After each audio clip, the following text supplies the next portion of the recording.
Bonjour et bienvenue à tous dans ce nouveau Nikaya Talk, Nikaya Talk un petit peu spécial puisque on va changer un petit peu de sujet, on va revenir sur ce qu'on faisait il y a quelques mois en allant un peu plus dans les détails de la programmation, on va remettre les mains dans les câbles cette semaine sur la programmation et on va faire quelque chose d'assez spécial puisqu'on va vous donner de la valeur dans ce podcast pour vous aussi, pour vous que vous puissiez créer vos programmations.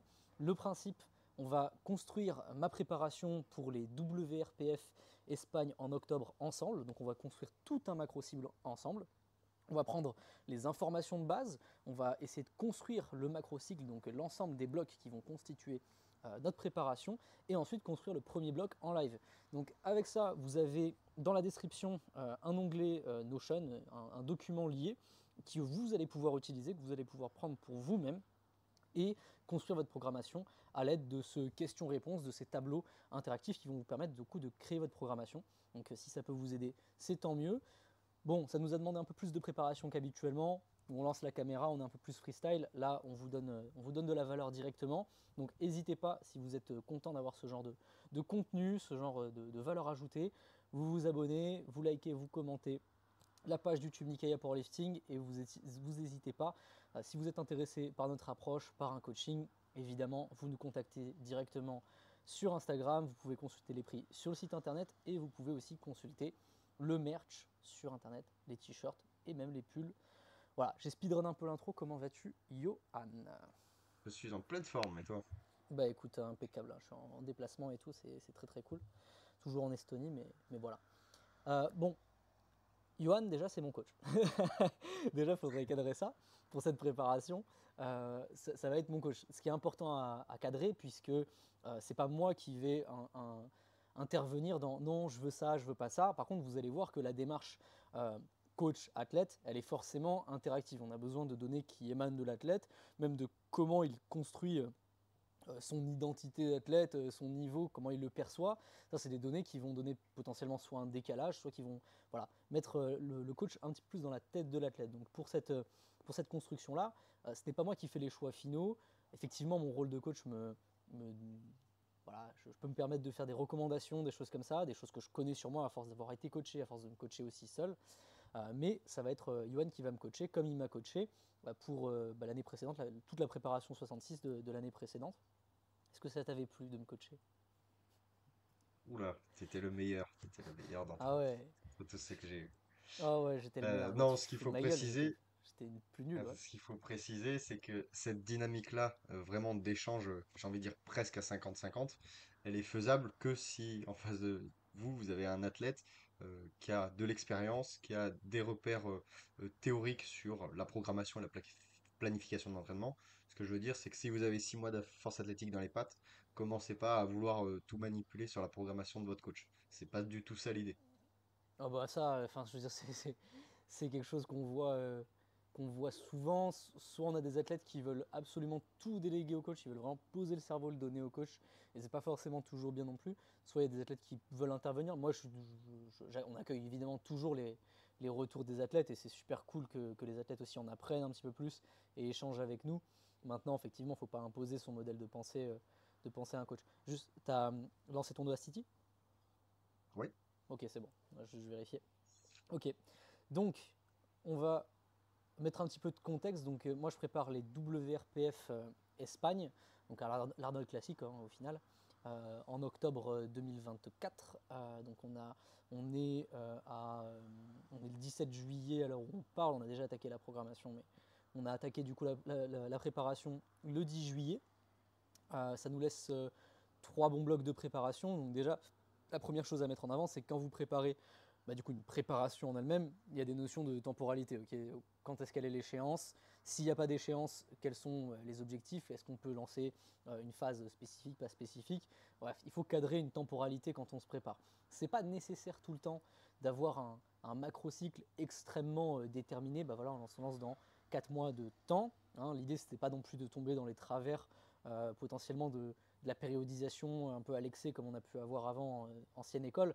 On travaille en bloc, on chasse souvent plusieurs lièvres un petit peu en même temps. Évidemment, il faut éviter de chasser des choses qui sont trop antagonistes, mais on peut se permettre de travailler un petit peu tout dans le temps de manière longitudinale. Donc il faut déjà mettre des pincettes à une préparation. Une préparation, elle peut être pour une compétition, elle peut être une phase, une période de votre entraînement, mais voilà, ne tombez pas dans le travers où vous allez dire, bah voilà, là on fait 3 mois d'hypertrophie, on fait 3 mois, que sais-je, on fait 3 mois de variation, on fait 3 mois. Laissez la programmation euh, évoluer. Évitez tendanciellement de vous mettre un cadre trop serré, trop fermé dans une programmation où il n'y a pas d'enjeu de compétition. C'est-à-dire que si vous voyez qu'il y a une variation que vous lancez qui arrive à son terme de manière précoce par rapport à ce que vous aviez anticipé, n'hésitez pas à la recycler. D'accord. Essayez de construire d'abord le macrocycle, l'idée du macrocycle, les enjeux, les objectifs qu'on va voir ensemble aujourd'hui, et après de composer bloc à bloc. Vous pouvez avoir une idée, la end vision, où est-ce que vous voulez être, on va revenir dessus, mais essayez de construire bloc à bloc. Moi j'ai longtemps, bah non, plutôt mes débuts de coaching avec formation STAPS, avec le temps libre que j'avais devant moi et les athlètes qui étaient un peu plus cobayes qu'autre chose, je pouvais me permettre de m'amuser à créer des cycles carrément sur 4-5 blocs, anticiper sur 4-5 blocs. Mais bon, si vous voulez devenir coach à un moment ou si vous voulez bien vous coacher, vous ne pouvez pas anticiper où vous serez dans 4-5 mois, sur votre niveau de compétitivité, votre motivation. Vous ne pouvez pas anticiper tout votre plan sur 5, 6 mois, 1 an. Il y a plein de choses qui vont se passer. Essayez de ne pas vous mettre des cadres trop rigides, surtout au niveau des objectifs de performance, quand il n'y a pas d'enjeu de compétition. Dans mon cas, il y en a un. Arnold Classic, donc comme j'ai dit, compétition WRPF. Il y a quelques petits points de différence avec les conditions de l'IPF sur lesquelles il va falloir revenir ensemble, mais on va plonger directement dans la programmation si c'est bon pour toi, Johan. Allez, c'est parti. Allez, Donc j'attaque directement avec le document qui est du coup divisé en trois phases. D'abord la base d'information, savoir un petit peu qui est l'athlète, qu'est-ce que vous avez en face de vous, quel profil.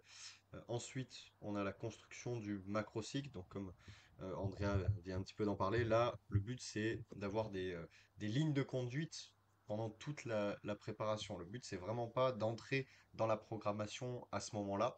Vous n'avez pas idée de qu'est-ce qui va ressortir pendant les premières semaines de votre entraînement et qu'est-ce qui va vous amener à euh, franchir des étapes petit à petit. Donc là, c'est vraiment ce qu'on appelle de la planification.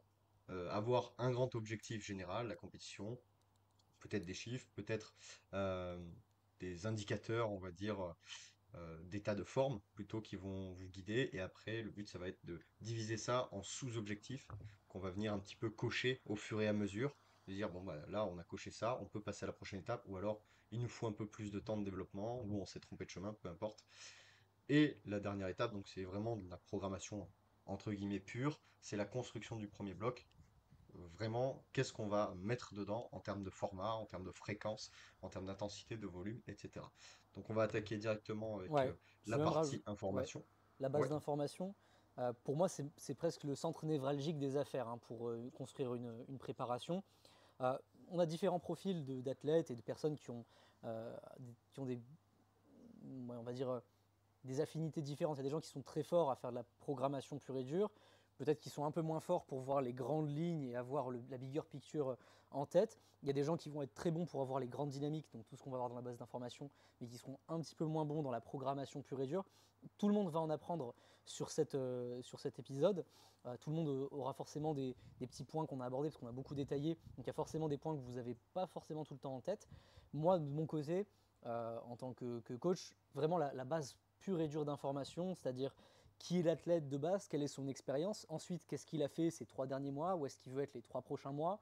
C'est vraiment, il faut toujours se raccrocher à ça, je pense, pour être sûr de toujours être dans une bonne dynamique. Vous pouvez créer une dynamique qui n'est pas appropriée avec votre contexte personnel. Ça arrive tout le temps, surtout quand on a des objectifs un peu élevés en tête. On peut souvent idéaliser un petit peu sa routine, mais juste faire le listing des informations presque juste tangibles, hein, les informations les plus, j'allais dire bêtes et méchantes, qu'on a à disposition, c'est quand même la meilleure manière d'être sûr qu'on va être raccord après dans les deux parties suivantes. Mais vas-y, je te laisse rentrer dans la programmation. bon, bah, la première étape, c'est vraiment des informations générales.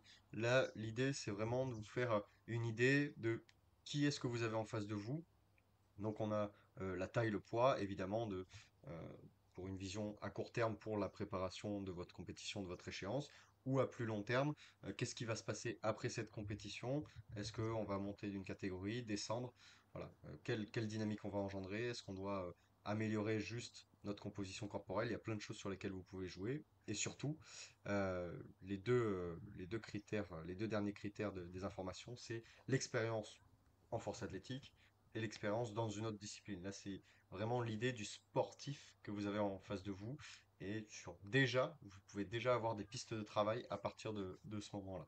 Hmm. Donc je te laisse, Ouais. vas-y, répondre un petit peu à tout ça et nous détailler. Oui, bah, taille, poids, expérience en force athlétique, expérience sur d'autres disciplines, c'est toujours des choses qu'il faut se rappeler, même parfois quand on veut se programmer tout seul, juste se rappeler, bah, ça fait combien de temps que je fais de la FA, ça fait combien de temps que je fais d'autres sports, etc. Enfin, c'est des infos très générales, mais ça permet quand même de se cadrer sur votre niveau sportif, des fois aussi de vous décentrer un petit peu. Bon, dans mon cas, on est sur 1,63 m, 65 sur la carte d'identité, mais depuis, il y a eu quelques hernies qui sont passées par là. Le poids actuel, il est autour de 71-72. Ce qui est intéressant à noter, c'est que dans mon cas, bah, je fais une compétition en moins de 67,5 en WRPF. Et première particularité qu'il faut prendre en compte, c'est que cette préparation-là, je vais avoir une pesée qui va être 24 heures avant la compétition. En tout cas, un bon jour avant la compétition. Ça, c'est une première info à prendre en tête. Donc pour l'instant, je suis à 72, je suis remonté un peu en poids de corps, j'étais descendu autour de 70, je suis à 72 et là, je suis sur une phase où je redescends. Mais ce qu'il faut prendre, c'est le poids actuel au moment où vous le remplissez. Donc dans mon cas, là, ça va être 72. En termes d'expérience en force athlétique, on est sur 6 ans, même un petit peu plus, ouais, 6 ans d'expérience en force athlétique. Et sur d'autres disciplines, vous n'êtes pas obligé de remonter très loin, mais dans mon cas, bah, j'avais fait 2 ans, 2 bonnes années de musculation avant, du crossfit, de l'haltérophilie, de la lutte. Donc voilà, ça c'est toutes les disciplines qui me sont raccrochées. Voilà, l'expérience sur les autres disciplines, surtout si vous commencez à peine la force athlétique ou de manière, enfin, depuis très peu de temps, il faut toujours se raccrocher avec les autres sports que vous avez fait avant. On pourrait dire que ça induit sur ce qu'on appellerait le QI sportif. Alors qu'est-ce que c'est le QI sportif? C'est la capacité motrice. Hein, quand on a fait un geste sportif pendant très longtemps, on estime que les gens qui ont déjà fait un geste sportif depuis longtemps vont avoir plus de capacité à transformer ce geste sportif vers d'autres disciplines. Donc c'est important de le savoir aussi, c'est pas anecdotique. Hein. Si on reçoit quelqu'un qui a 6 mois d'expérience en force athlétique, ou voire même zéro, qui se lance dans la force athlétique, mais qui avant a, je sais pas, on va dire les 6 ans de musculation, ça peut arriver, ou quelqu'un qui a fait haltérophilie, sport de combat, etc. Déjà, ça donne des informations en fait sur la personne, sur ce qu'elle est vraiment, parce que si la personne nous marque juste, bah, j'ai pas d'expérience en FA, bah en fait, et que le mec il a fait 6 ans de muscu avant, bon, ça change quand même pas mal de facteurs.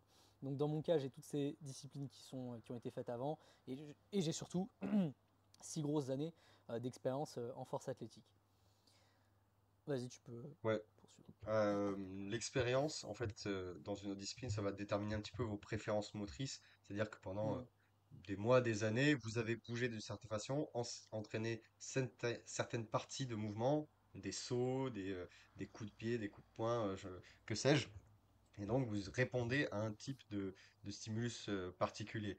Si vous faites des sports d'endurance, effectivement, on va pas approcher votre premier bloc de la même façon que si vous avez fait de la musculation, par exemple. Est-ce qu'on parle déjà, dans la partie poids actuelle, de la water cut et de la bonne distance, on va dire, pour une water cut, ou de ton expérience, toi, des water cut, où on en est Oui, à on ce peut en, niveau-là? on peut en discuter. Hein. C'est un enjeu qui va pouvoir. Faut avoir la vision finale. Hein. La vision finale, c'est de faire une compétition dans mon cas. Donc effectivement, on peut déjà un petit peu en discuter. On peut s'attendre à ce qu'il y ait une water cut qui soit en jeu. On a deux choix. Soit on cut déjà du poids un petit peu, on se stabilise autour de, on va dire, 2,5-3 kg de water cut. Soit on vise à rester sur le même poids de corps et on capitalise sur le fait qu'il y ait 24 heures de récupération après et on vise quelque chose qui se rapproche à 7-8% de mon poids de corps. Bon, 7-8%, on commence à être sur quelque chose d'extrême.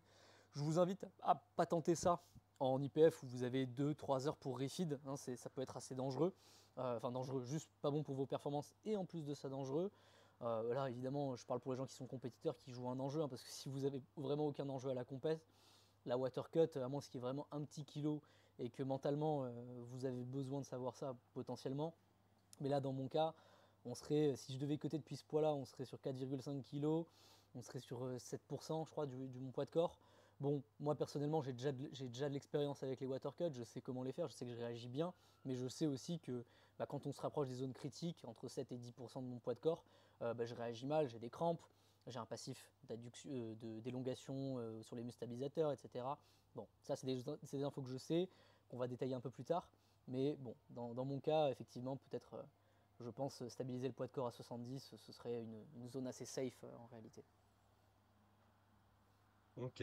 Ensuite, bah, on passe aux performances sur le SBD et autres performances, on va dire, qui sont significatives dans le cadre d'une préparation de force athlétique. Donc, ne mettez pas je fais 8 secondes au 100 mètres, ça n'a pas grand intérêt.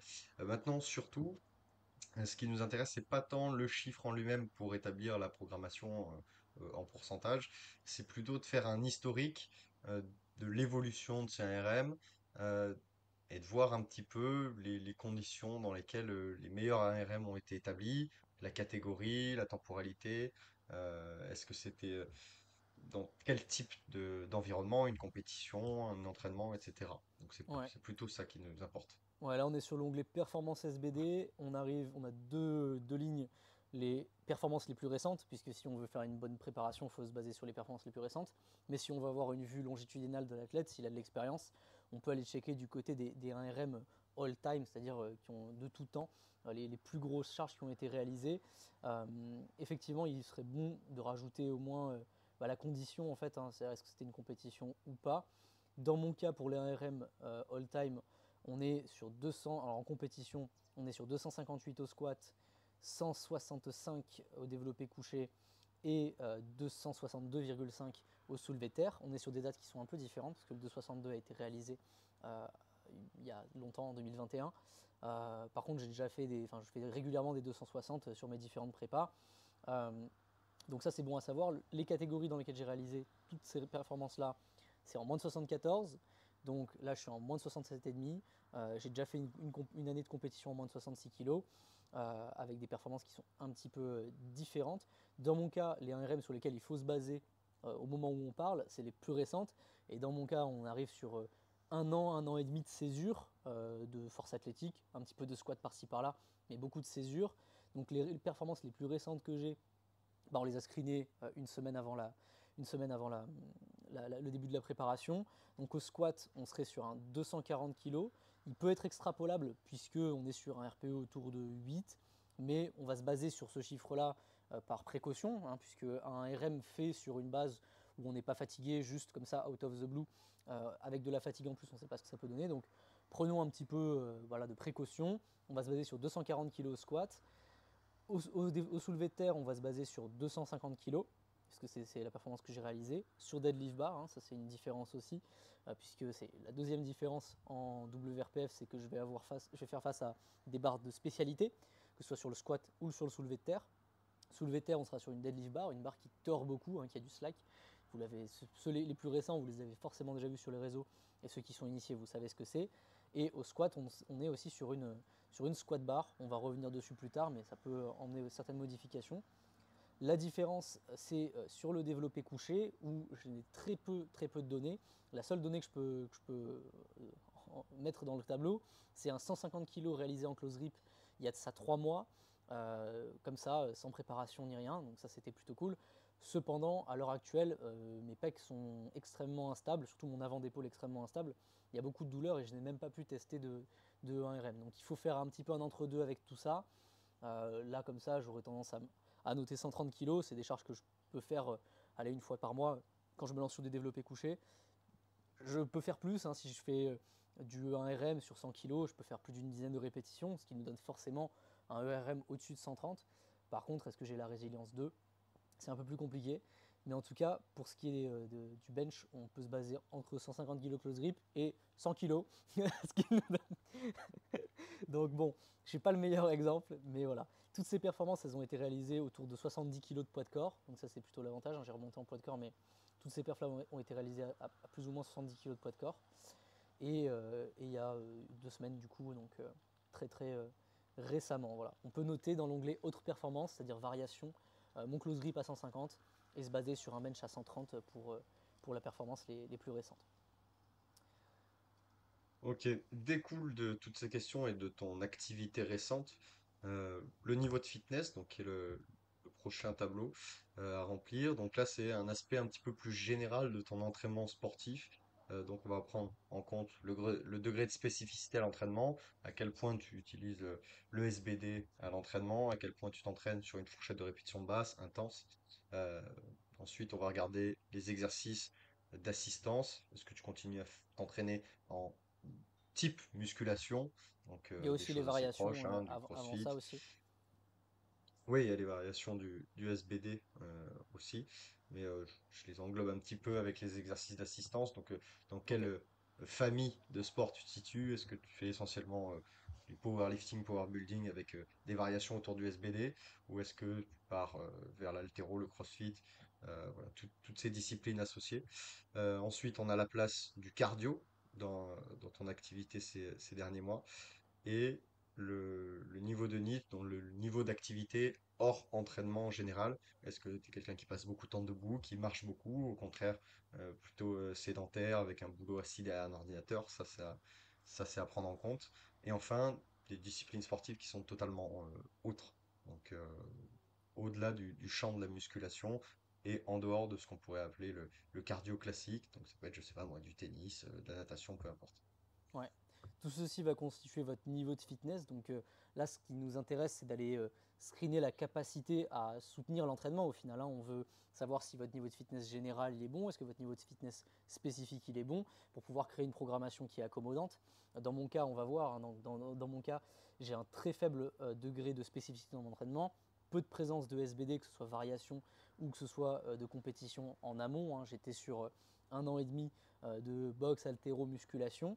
Ce qui veut dire que dans la partie haute discipline sportive, on est sur un niveau élevé à ce niveau-là. Ce qui ne veut pas dire que je ne suis pas en bon fitness, au contraire, ça donne un fitness général un peu plus élevé. Mais le niveau de spécificité, par contre, le fitness spécifique, on va dire, hein, la capacité spécifique, on peut s'attendre à ce qu'elle soit assez basse. Dans mon cas, la présence du cardio, j'ai mis moyen puisque j'en faisais quasiment tous les 2 jours, que ce soit courir, que ce soit du coup faire de la boxe. Euh, je l'ai mis plutôt en moyen parce qu'on n'était pas non plus sur des demandes de VO2 max ni de choses comme ça. Donc voilà, pas d'objectif particulier, mais j'en faisais très régulièrement. Le niveau de NEAT, je l'ai mis en moyen, mais il faut peut-être même le comprendre du côté faible, puisqu'il n'y a pas rentré 10 000 pas par jour. J'ai pas un travail physique, j'ai pas une demande à me déplacer régulièrement à pied. Enfin voilà, je fais mes 10 000 pas, un petit peu comme tout bon influenceur qui se respecte. Et derrière, je m'entraîne.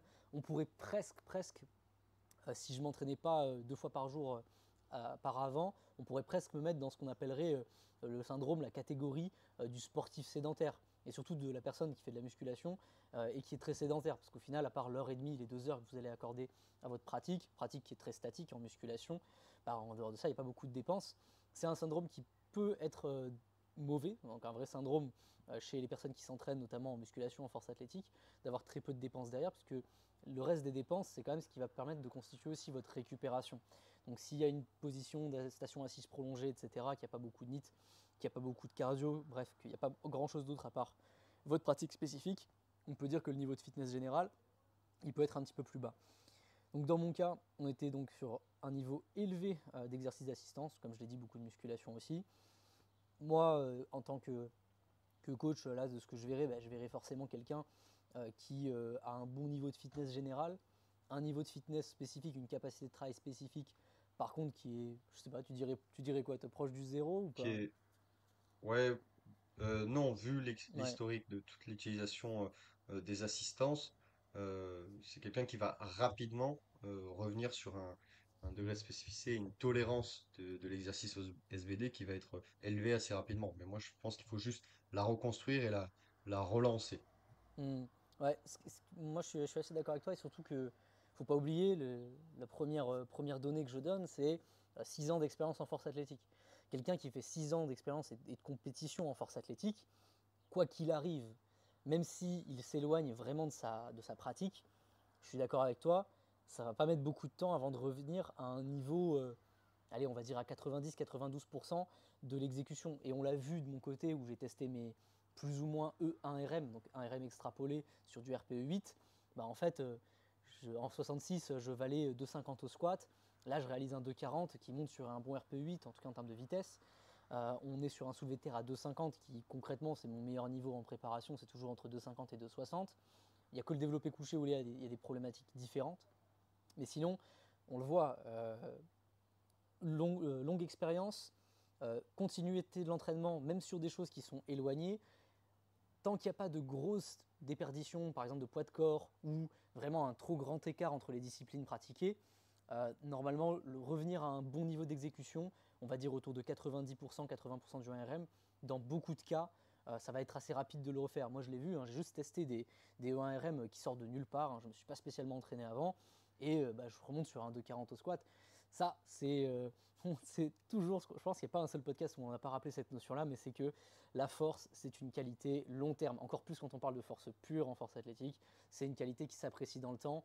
Et on a souvent ce cliché du coach en salle, du vieux coach en salle qui est capable de sortir une dinguerie, un 200 au squat comme ça, une fois de temps en temps, juste pour le faire tous les 6 mois.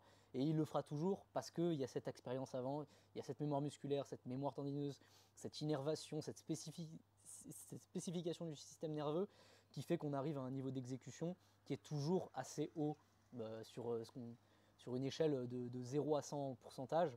Bah voilà, réatteindre à 80%, hors conditions particulières, ce sera jamais trop difficile de le réatteindre. Le piège dans lequel il ne faut pas rentrer, c'est de prendre les données que j'ai eues là, c'est-à-dire un 2,40 RPE8, et de se dire oh putain, ça veut dire qu'il vaut 2,50 et qu'il peut s'entraîner comme quelqu'un qui vaut 2,50 pendant une préparation. Ça, ce serait vraiment l'écueil, ce serait dans mon cas l'erreur à faire, ce serait de se dire bah voilà, il vaut 2,50, il faut progresser, il faut aller chercher un 2,60, un 2,70. On va très vite rentrer dans quelque chose de super spécifique et voilà, faut pas confondre expression. J'allais dire, il ne faut pas confondre expression de genre et Expression de identité de genre. genre. Il ne faut pas confondre expression de force et identité de force. Non. Il ne faut pas confondre l'expression de la force sur un test comme ça, isolé, et la capacité à s'entraîner comme si je m'étais préparé à fond pour avoir ce 2,40. Voilà. Entre quelqu'un qui fait 2,40 après 3 mois d'accumulation de blocs et qui fait son 2,40 et quelqu'un qui sort un 2,40 enfin sorti de nulle part, on peut se dire que l'entraînement ne va pas le construire pareil. Ah putain, j'ai vraiment. Sans y penser, j'ai dit expression de force, quoi. C'est pas mal ça. On a le cerveau déglingué hein, en 2024, hein, je te l'annonce. Hein. Ah ouais. Voilà. Bon, après, je sais pas si tu avais d'autres trucs à dire, mais ça, c'est un onglet qui est extrêmement important pour cadrer le démarrage, hein, tout simplement. Ouais, c'est ça. En fait, si on regarde tous les critères, là, tu es plutôt quelqu'un qui bouge bien et qui accumule peu de fatigue dans ton quotidien. Et donc, avoir comme ça une petite performance qui sort un peu du lot, c'est pas du C'est pas tout entre ton représentatif, ouais. expérience et de quoi? C'est pas représentatif. Non, c'est pas du tout représentatif, mais ça montre juste, c'est quelqu'un qui a peu de fatigue et qui a des qualités intrinsèques qui ont été développées pendant de longues années, en étant assez proche de son état, on va dire, physique, de quand il a performé. Donc c'est pas du tout bizarre de pouvoir faire une performance comme ça une fois. Par contre, encaisser l'entraînement, avoir de la fatigue qui s'accumule sur les mêmes zones euh, tout au long des semaines, et pouvoir performer dans ces conditions, c'est totalement autre chose. Et c'est ce qu'on va essayer de reconstruire petit à petit. Parce que là, vous prenez en compte qu'il a 2,50, voire même plus en max. Vous lui faites une programmation adaptée avec tout en pourcentage de RM et il va exploser dans 2 semaines. Voilà, Oui, c'est ce exploser qui au va gagner. sens physique, je vais mourir. Surtout qu'en plus, dans mon Oui, cas, finalement, on a une itération quasiment il y a 1 an et demi où je me suis remis dans l'idée de descendre de catégorie à la 66 après une période de blessure. Finalement, on fait un bis repetita sur un temps un peu plus court. Et l'année dernière, j'avais bien vu, ben voilà, on avait fait une compétition en novembre à Nice. La semaine d'après, je m'étais lancé, allez, on va regarder ce que ça donnait SBD. Je me suis dit, waouh, incroyable, 2,30, ça monte fort, squat, soulevé de terre, j'ai dû faire 2,40. Je me suis dit, tiens, c'est sympa. Développé couché, j'ai dû faire 150 et quelques.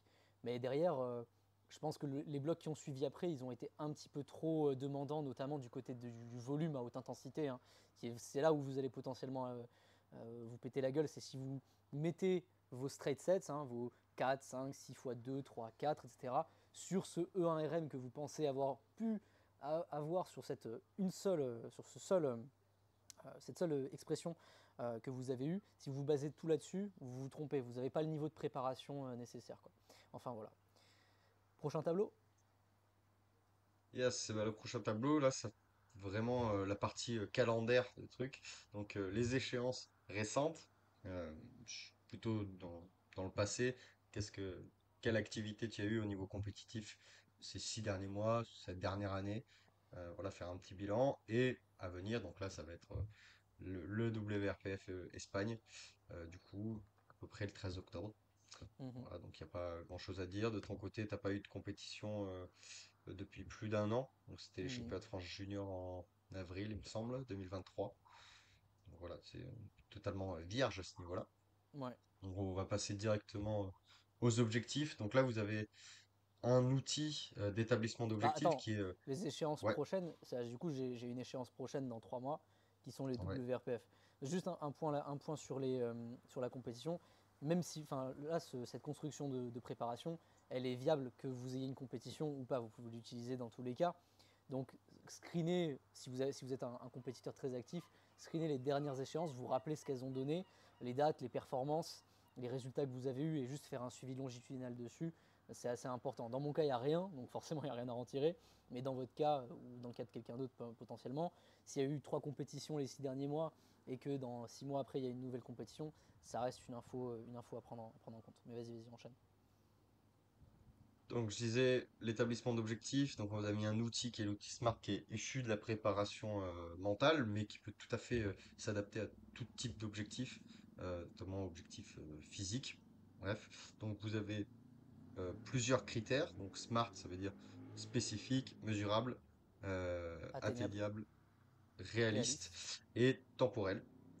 Voilà, ça c'est les 5 critères théoriques qui vous permettent d'établir un objectif qui est viable et qui vous permettent de vous retrouver dans le temps. Maintenant, on a ajouté quelques critères supplémentaires un petit peu plus généraux. C'est la vision de votre objectif. Est-ce que vous êtes un petit peu dans le flou, vous savez pas trop où vous allez, notamment si vous n'avez pas de compétition. Ça c'est vraiment ce qu'on retrouve beaucoup chez les pratiquants. C'est tant qu'il n'y a pas de compétition, bah, je m'entraîne un petit peu comme ça, un petit peu au pifomètre, et on verra ce qui sort. Et on se mettra vraiment au boulot quand il y aura une compétition. Euh, donc ça, c'est la vision. Vous avez la motivation par rapport à ces objectifs qu'on peut réévaluer tout au long de la préparation. Ça, c'est quelque chose que je vous conseille de faire et l'état un petit peu de validation de ces objectifs. Comme je parlais de la liste de cases à cocher tout du long, franchement, mettre ces objectifs sur le papier et pouvoir donner peut-être en pourcentage à vous amuser, de dire où est-ce qu'on en est de cet objectif, c'est un moyen de vous maintenir dans votre rail et de pas lâcher. Ouais. Ouais, la méthode SMART, c'est vraiment évaluer, donner ses objectifs. Donc là, on vous a mis 3 cases d'objectifs pour les temporalités que vous voulez. Donc ça peut être rester sain, donc ne pas développer de blessures. Ça peut être atteindre mon meilleur niveau. Et ça peut être un troisième objectif comme par exemple garder une bonne composition physique ou avoir un objectif très spécifique, c'est-à-dire progresser au développé couché, relancer une progression. Dans tous les cas, vous listez vos objectifs et vous prenez chacune de vos cases. Vous mettez évidemment une temporalité d'abord, hein, c'est le plus important. Ensuite, est-ce que votre vision est claire, limpide, ou est-ce qu'au contraire elle est assez floue? Donc la vision de l'objectif, hein, la réalisation finale, est-ce que c'est assez flou ou pas? Est-ce qu'on est sur quelque chose qui est plutôt du côté performance, du côté qualitatif, du côté quantitatif? Donc si c'est atteindre un total spécifique, on est clairement dans la performance. Si on cherche à avoir une bonne shape, par exemple, ça peut être du qualitatif. Et si l'idée c'est de monter votre volume, etc., on peut être du côté quantitatif. Ça, c'est important de le screener. Au niveau de la mesurabilité, bah, tout simplement, il faut pouvoir se baser sur quelque chose pour avancer cet objectif-là. Est-ce que cet objectif il est mesurable? Donc typiquement, si on prend tant de kilos de total, bah, il faut regarder dans le passé, voir si c'est mesurable, si on peut, à l'aide des derniers blocs, des différents profils d'évolution de vos derniers blocs de picking, etc., si il y a un degré de mesurabilité élevé ou non. L'idée, c'est pas de se dire c'est bien ou c'est mal, si c'est mesurable ou pas. Il y a différents types d'objectifs, hein. Il y a des objectifs très long terme. Si on prend vraiment un objectif de fin de jeu de la force athlétique, ça peut être juste bah, faire champion de France. Est-ce que faire champion de France c'est mesurable en fin de carrière? Je ne sais pas, ça dépend de votre niveau. Est-ce que c'est mesurable? Les minima ils augmentent, les performances ne font qu'augmenter, les records ne font qu'augmenter. Là la mesurabilité elle est faible, ça n'en fait pas un mauvais objectif en soi. Voilà. Et ensuite, on a le niveau, l'état motivationnel, hein, qu'on a rajouté, puisqu'il faut screener ça aussi, hein, c'est une notion de préparation mentale. Est-ce qu'on a quelqu'un de très très hypé à cette idée-là? Est-ce qu'on a quelqu'un de pas forcément motivé, hein, parce qu'on peut avoir des objectifs qui nous motivent pas tant, hein. On peut très bien se dire, moi je veux dire par exemple, faire toute une carrière en force athlétique, c'est un idéal que je chercherais. À l'heure actuelle, ça m'apporte pas non plus énormément de satisfaction au niveau personnel, ça ne me procure pas une émotion positive. Donc voilà, vous pouvez avoir des objectifs, mais qui ne représentent pas non plus un état motivationnel énorme de votre côté. Donc ça, faut l'avoir en tête tout simplement euh, quand, euh, quand, vous, quand vous lancez un objectif, c'est important. Voilà. C'est à peu près tout de ce côté-là pour le briefing. De mon côté, j'ai 3 objectifs qui sont plus ou moins long terme que j'ai choisi. Le premier étant de rester sain en réalité durant tout le long de cette préparation, mais même de manière générale dans mon parcours en force athlétique, d'essayer de limiter le nombre de blessures. Alors ça peut paraître être quelque chose de normal, personne n'a envie de se blesser, mais dans mon cas, il y a eu des itérations de blessures, il y a une grosse limitation de mon côté à cause des blessures, ça cause beaucoup de problèmes pour moi dans l'accès à la performance. C'est ce qui m'a limité, je pense, moi, dans ma carrière d'athlète pour beaucoup de raisons, mais surtout pour accéder à de la performance, notamment sur des exos comme le soulevé de terre, même sur le développé couché, depuis que je me suis élongué les pecs et compagnie.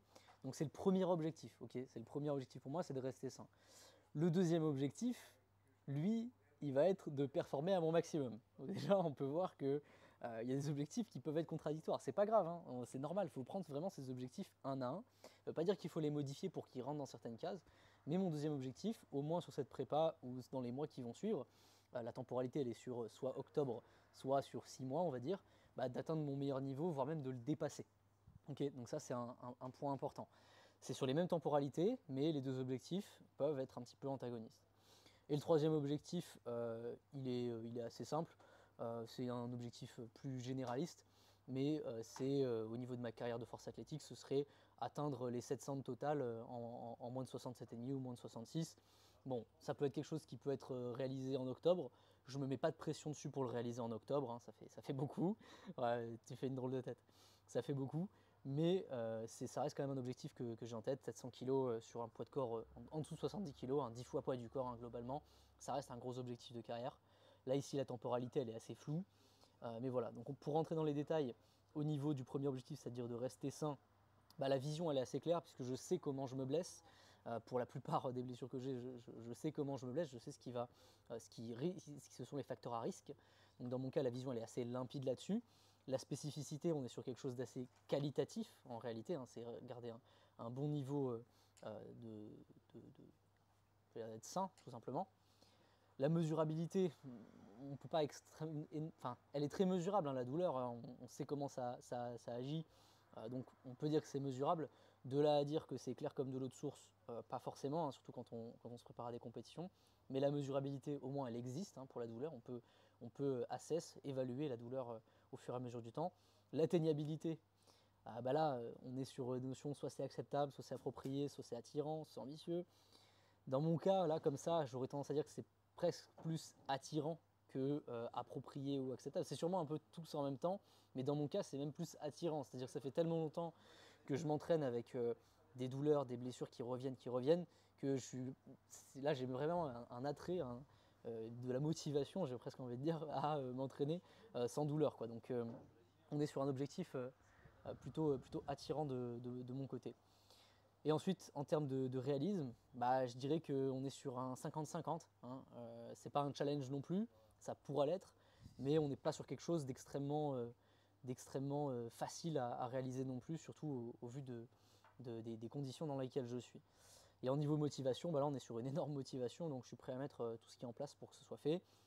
C'est pas encore réalisé, puisque la préparation n'a pas encore vraiment débuté, mais voilà pour cet objectif. Donc c'est un objectif qui, lui, pour le coup, si on devait reprendre les datas une à une, on est sur quelque chose qui est quand même plutôt approprié comme objectif. On est sur un objectif qui est plutôt réaliste. La plupart des facteurs SMART sont validés dans le sens où je suis au plus haut degré sur chacun des facteurs. Il y en a quelques-uns qui sont un peu plus flous, mais on peut dire que c'est un objectif qui n'est pas délusionnel, on va dire. Le deuxième étant de revenir sur mes performances et de les dépasser. Pareil, on est sur un objectif qui est temporellement qui est cadré, où la vision elle est assez limpide dessus, je sais comment ça se passe une phase de progression pour moi. La spécificité, on est sur du qualitatif à nouveau. La mesurabilité, oui, elle est très bonne puisque le niveau de performance il est hautement mesurable. L'atteignabilité, ça, j'ai vu qu'en tout démarrage, en faisant juste simplement un petit screening, bah, j'étais pas si loin déjà de mon niveau. Donc on peut dire que c'est atteignable, au moins de l'atteindre. Et potentiellement de le dépasser, ça peut être un petit peu plus challengeant, mais voilà. Donc en termes de réalisme, on est plutôt sur un challenge quand même. Pour moi, enfin de mon point de vue, il ne faut pas modifier ce qu'il y a dans votre cerveau. C'est à la personne en face d'interpréter les données. Mais dans mon cas, on est quand même sur quelque chose qui est un challenge, puisque la temporalité, c'est une préparation de compétition. Donc ça reste un challenge de dépasser ses performances quoi qu'il arrive, même si vous partez d'une base 3 mois avant, où vous avez déjà des bonnes performances, arriver le jour J sur le plateau, les réaliser, voire même les dépasser, enfin de mon point de vue, ça restera toujours un challenge. Et en termes d'état motivationnel, bon, on est sur la même chose que sur rester healthy. On est sur une grosse motivation de mon côté.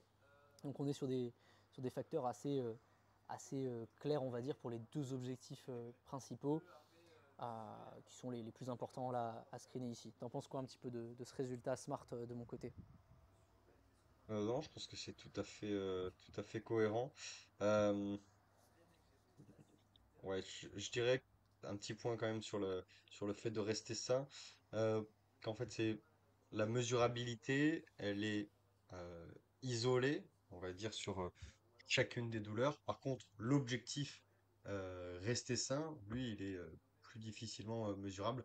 Qu'est-ce que ça veut dire rester sain? Je pense qu'il Hmm. faudrait détailler plutôt la définition de ton objectif et le préciser encore, puisque dans l'état, pour moi, il est un petit peu plus difficilement mesurable. Maintenant, si c'est euh, pas de douleur au pec, ou pas de douleur sciatique, Ouais. etc., là, c'est très facilement mesurable. Autre Ouais, je chose, suis d'accord c'était avec toi, plutôt hein. sur Sur le fait d'être sain versus le fait de ne pas être blessé, c'est important de mettre un petit, voilà, une petite séparation entre les deux, sachant que rester sain, bah, c'est simple, hein, je vais faire une préparation, je vais devenir de plus en plus raide, c'est normal, je deviens de plus en plus fort. Est-ce que être sain, c'est accepter cette raideur? Est-ce que je le mets dans cette définition-là ou pas? Effectivement, c'est une bonne remarque. Autre chose sur le deuxième objectif, c'était plutôt sur le réalisme. Moi, je l'aurais mis plutôt dans quelque chose de réaliste et pas, pour moi, ce serait pas un challenge. Tu as toujours faire partie un petit peu du profil qui était toujours très proche de tes meilleures performances à peu près tout le temps. Tu peux te lever à peu près tous les matins et pouvoir faire de 40 au squat. Ça, pour moi, c'est pas vraiment un challenge. Le challenge, ça a toujours été un peu de tout mettre ensemble le jour J avec des standards de compétition, tout ça. Donc, en 2024, oui, tu vas retaper ton meilleur total.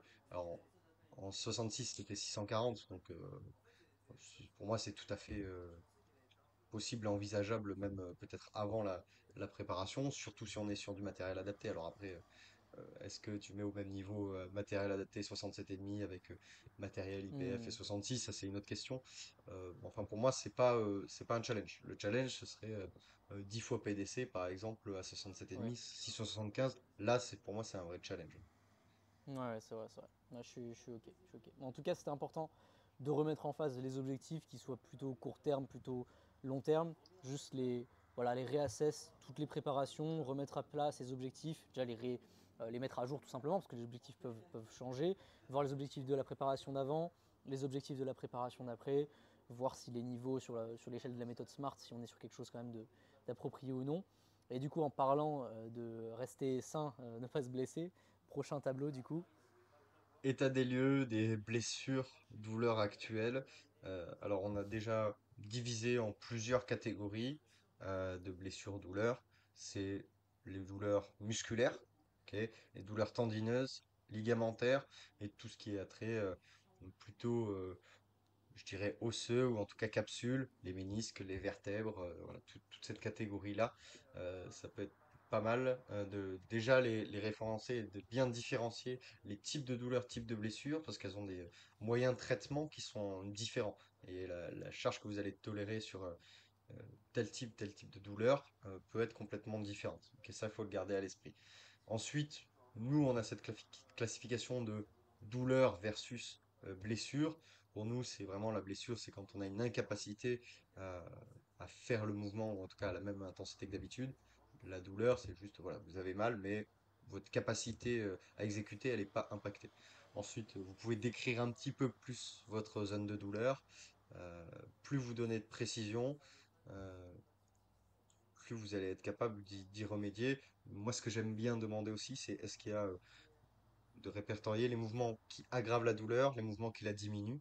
Et ça vous donne déjà un petit plan ou une guideline à suivre pour la suite, quoi. Hmm. Ouais, de manière plus générale, euh, pourquoi faire cette différence entre douleur et blessure? C'est déjà parce que quand on demande à l'athlète est-ce que tu es blessé, c'est souvent un non. Par contre, si on demande à un athlète est-ce que tu as ressenti des douleurs sur tel mouvement, en fait ça arrive de manière, c'est presque normal en réalité, sur tout un bloc ou toute une préparation, de ressentir ponctuellement de la douleur. Mais c'est important de le savoir en fait, même ces douleurs-là. C'est-à-dire que je ne veux pas attendre que mon athlète il me dise j'ai une tendinite qui a été décelée au niveau de l'avant-bras pour me dire bon bah voilà il a une douleur. Non, la douleur, notamment une tendinite, un arrachement musculaire, enfin une déchirure musculaire, etc., ça arrive après une accumulation de temps passé à tirer bien souvent sur un état douloureux. Donc déjà, signifier de la douleur, c'est vous permettre d'anticiper ce qui va se passer par la suite. Si vous cochez la case douleur musculaire et que, ben, disons, peu importe où, avant d'épaule ou peu importe, on peut se dire que euh, un, ça peut être une fondation d'une potentielle, bah, pourquoi pas tendinite après, si on gère mal la charge externe et son évolution sur tout un bloc. Donc c'est important de signifier à la fois les douleurs et potentiellement les vraies blessures qui peuvent émerger de l'entraînement. Dans mon cas, donc, on a classifié en musculaire, tendineuse, ligamentaire et ensuite bah, les bourses synoviales, donc ménisque, vertèbre. Dans mon cas, récemment, on est sur peu de douleurs au niveau musculaire, mais il y en a quand même une qui est présente. Et on peut même parler de blessures au niveau soit du pectoral droit, soit de l'avant d'épaule droit. Donc ça, c'est important à savoir. Vous pouvez rajouter un peu plus de commentaires. Donc l'idée étant, c'est qu'il y a la zone de douleur, il y a la zone de blessure, et après il y a aussi le degré d'avancement. Donc dans mon cas, il y a eu déchirure, il y a eu plusieurs élongations au niveau des pecs et des épaules. Et ça peut amener forcément à des modifications au niveau de l'entraînement. Au niveau tendineux, on peut aussi parler de douleur et de blessure puisque c'est sur les mêmes zones au niveau pec avant d'épaule qui sont des zones qui sont touchées de mon côté et où j'ai eu aussi bah, des blessures, des douleurs. Donc voilà, on peut les cocher de ce côté-là. Mon avantage étant, c'est que pour l'instant, je suis plutôt sain au niveau bas du corps, sur ces deux points-là, musculaire et tendineux. Au niveau ligamentaire, j'ai rien. Par contre, au niveau vertébral, bah, j'ai une hernie entre L4 et L5 qui a fini en sciatique. Donc pareil, là, on peut cocher douleur plus blessure de ce côté-là. Donc voilà, ça cadre un peu le discours. Yes.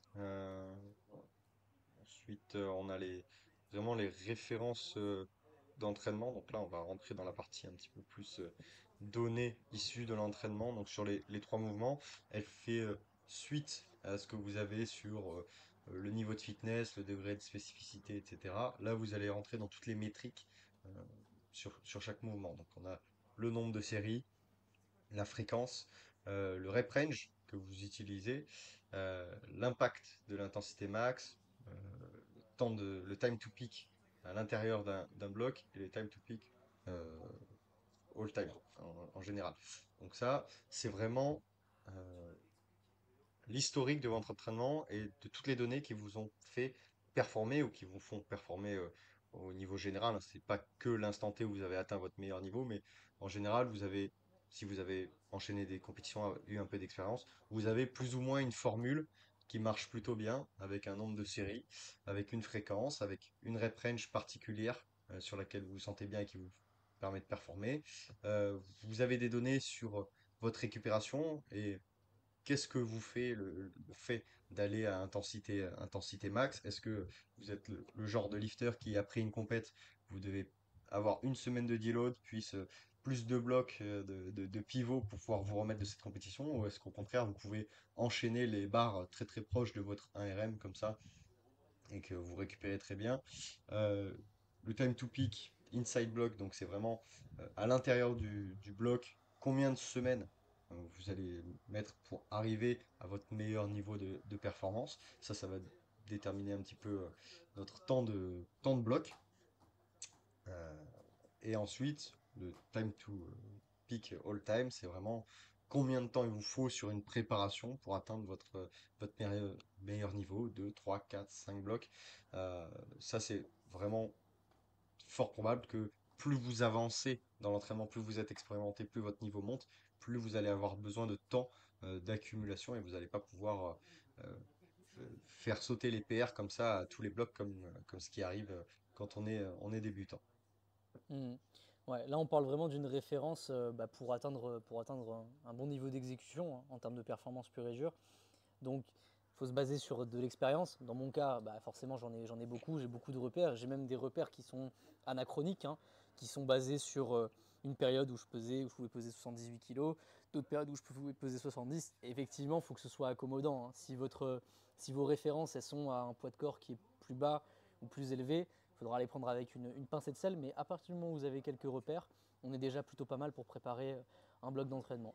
Donc, dans mon cas, mouvement par mouvement, on est sur un nombre de sets sur le squat, commençons par le squat déjà, on est sur un nombre de sets où j'ai pu atteindre des performances, des bonnes performances même à partir de 12 séries par semaine. Bon, ça paraît faible, c'est quand même déjà un bon niveau en réalité, un bon niveau de volume.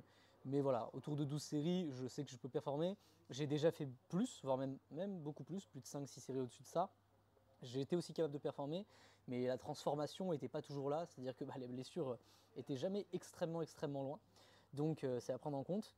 Au niveau de mon bench, en termes de nombre de séries, bah là j'ai fait un petit peu de tout, hein. J'ai pu atteindre des bons niveaux en moins de 66 avec une petite vingtaine de séries sur un bloc, mais je suis aussi monté sur mon all-time qui est à 170 à l'entraînement en 74, qui est d'une trentaine de séries. Autour d'une trentaine de séries. Et au niveau du deadlift, une petite dizaine de séries. On est à peu près là-dessus en termes de repères. Voilà, donc le bench, c'est évidemment celui qui a à le prendre avec le plus de pincettes. Il y a des blessures, il y a des douleurs, il y a des références de performance qui sont assez éloignées en réalité les unes des autres. Donc voilà, il faut prendre ça avec des pincettes. Au niveau de la fréquence, on est sur 2 squats par semaine pour réaliser de bonnes performances. J'ai jamais eu besoin de monter à plus que ça.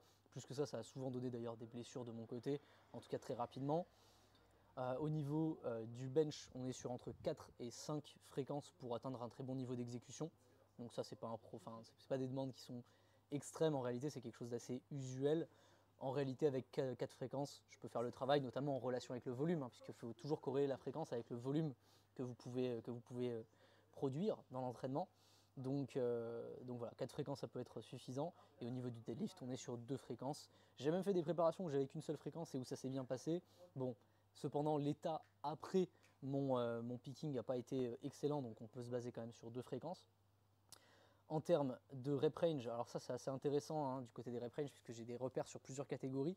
Votre poids de corps, hein, votre relation avec votre poids de corps, votre taille, votre frame, ça va vraiment impacter vos rep range de référence pour atteindre de la performance. Okay, il y a une particularité quand on est assez lightweight et quand on a un bon potentiel de force, c'est que potentiellement on a souvent un E1RM qui va être assez élevé par rapport à votre 1RM actuel. Donc, je vous donne un exemple. Dans mon cas, faire sur une série à 220 kg, on va dire un AMRAP à 220 kg sur un squat, je suis capable d'extrapoler un RM sur plusieurs formules, des E1RM qui sont au-dessus de 60, voire même proche de 70. La réalité, c'est que j'ai jamais vraiment pu exécuter à ce niveau. Okay, donc il y a cette différence-là qu'il faut avoir. C'est encore plus exacerbé, moi, sur mon soulevé de terre, particulièrement. Mon squat aussi, mais mon soulevé de terre beaucoup aussi. Ça, c'est une chose à prendre en compte quand il s'agit des rep range de référence pour atteindre le haut niveau. Moi, j'aurais tendance à dire que sur mon squat, les rep range très bas, très spécifiques, m'amènent vraiment à haut niveau, mais aussi les rep range assez élevés, donc on va dire à entre 6 et 8 répétitions. Donc le 1 à 3 me convient bien, le 6 à 8 me convient bien pour m'amener à ce haut niveau. Le rep range un peu moins bon, ce serait le rep range intermédiaire, où justement, c'est souvent des zones d'intensité où je suis capable d'exprimer beaucoup de force, donc souvent d'avoir un ERM plus élevé, mais qui vont quand même avoir un impact physiologique assez prononcé. Donc c'est des zones plutôt de danger sur mon squat. Il en va un peu de même pour mon soulevé de terre, on est à peu près sur les mêmes repères. Hein. Je sais vraiment casser des zones de progression en extrapolant un ERM élevé sur du 6, du 8 reps. Je suis capable de m'amener à un bon niveau d'exécution spécifique avec du 1, du 3. Et cette zone grise, elle a tendance souvent à me mener à des blessures, à des douleurs, parce que j'arrive très facilement à surperformer un 80-85%, à le transformer en un 87, en 5 RM, mais par contre ça reste toujours mon 87%, ça ne change pas. Donc voilà, Ça, c'est les points importants. Et sur le développé couché, on est quand même plutôt sur des rep range assez bas de manière générale. Là, la zone intermédiaire, 4-5 répétitions, elle me convient assez bien. On va dire que pour m'amener à un bon niveau, aller chercher au-dessus de 5 reps, peut-être sur un bench quaternaire ou même un cinquième bench, ça peut être intéressant, mais ça ne constitue pas ma zone non plus de performance de mon côté. Donc ça, faut le prendre en compte aussi. Ensuite, on a l'impact de l'intensité maximale. Ça, c'est vraiment presque l'impact à la fois physiologique, aussi nerveux, donc de récupération globalement, hein, après avoir fait votre effort max.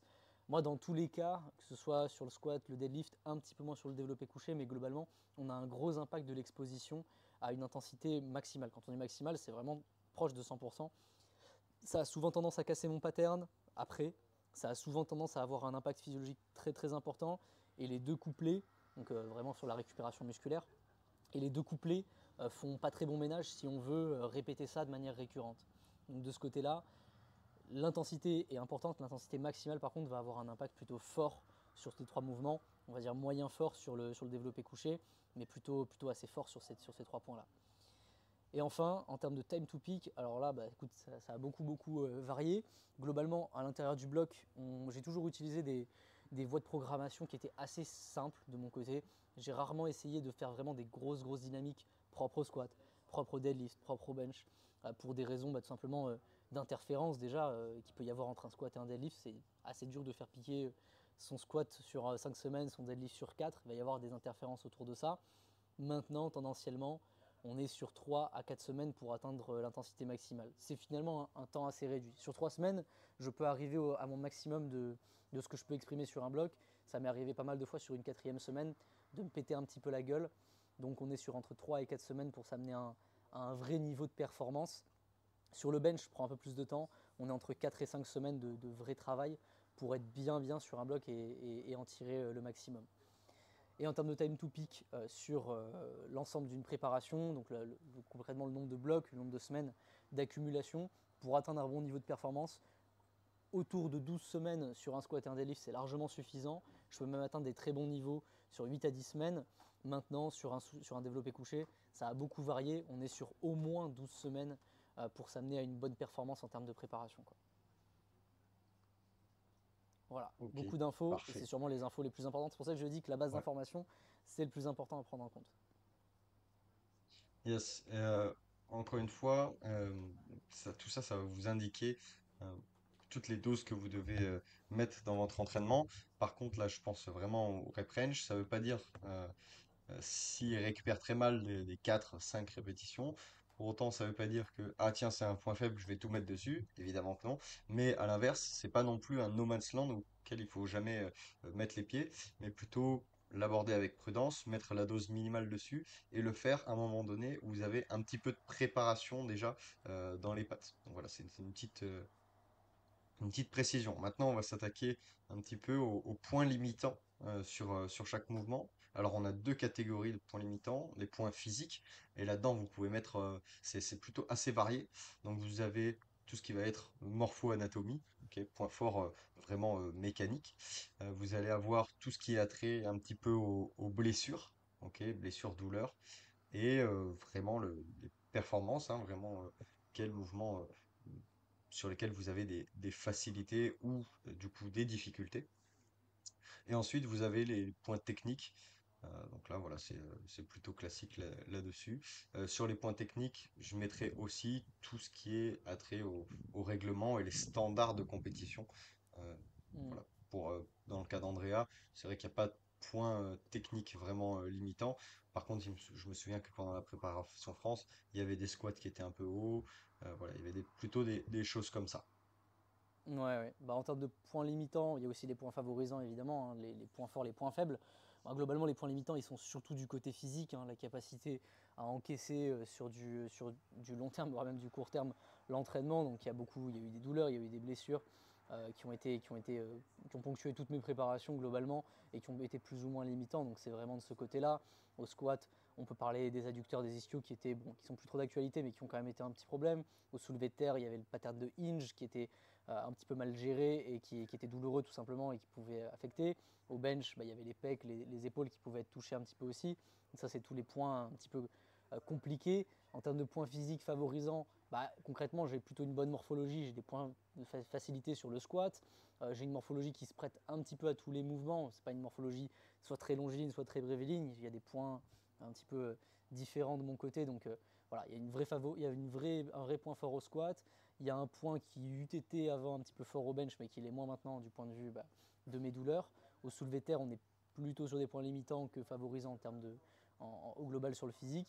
Maintenant, si je devais rajouter des points techniques, comme tu l'as dit, des squats qui pouvaient être un petit peu hauts, qui étaient aussi pas mal liés avec le point physique, hein, les deux communiquent entre eux, mais on pouvait avoir quelques squats qui pouvaient être un peu hauts. Bon, c'est vrai que quand on voit l'ensemble des vrais performeurs en force athlétique, on ne peut pas dire qu'ils sont à l'année, à la def parfaitement. Ça ne veut pas dire qu'il faut s'entraîner pas à la def, mais c'est des choses qui peuvent arriver. J'aurais tendance à dire que c'est quand même des choses qui peuvent arriver pour X ou Y raison. Ça arrive de temps en temps d'être un petit peu limite. On est quand même sur un sport qui cherche à l'optimisation aussi des leviers à un moment.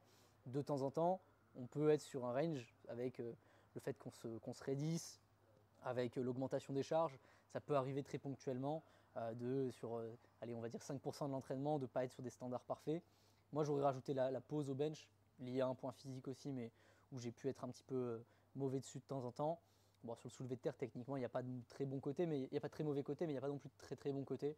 Donc on est sur quelque chose d'assez assez classique, mais c'est important de tout lister, hein. Si vous avez tendance à hitch au soulevé de terre, si vous ne faites pas vos pauses au bench, si vous levez un peu le cul, il faut le noter. Tous les micro-points, il faut prendre le rôle du coach dans ce cas-là. Si vous avez un athlète, c'est facile, mais si c'est pour vous, c'est un peu plus difficile. Mais il faut être objectif. Est-ce que ça passe à tous les coups en compétition, sur tous vos blocs, sur tous vos entraînements au sein du bloc?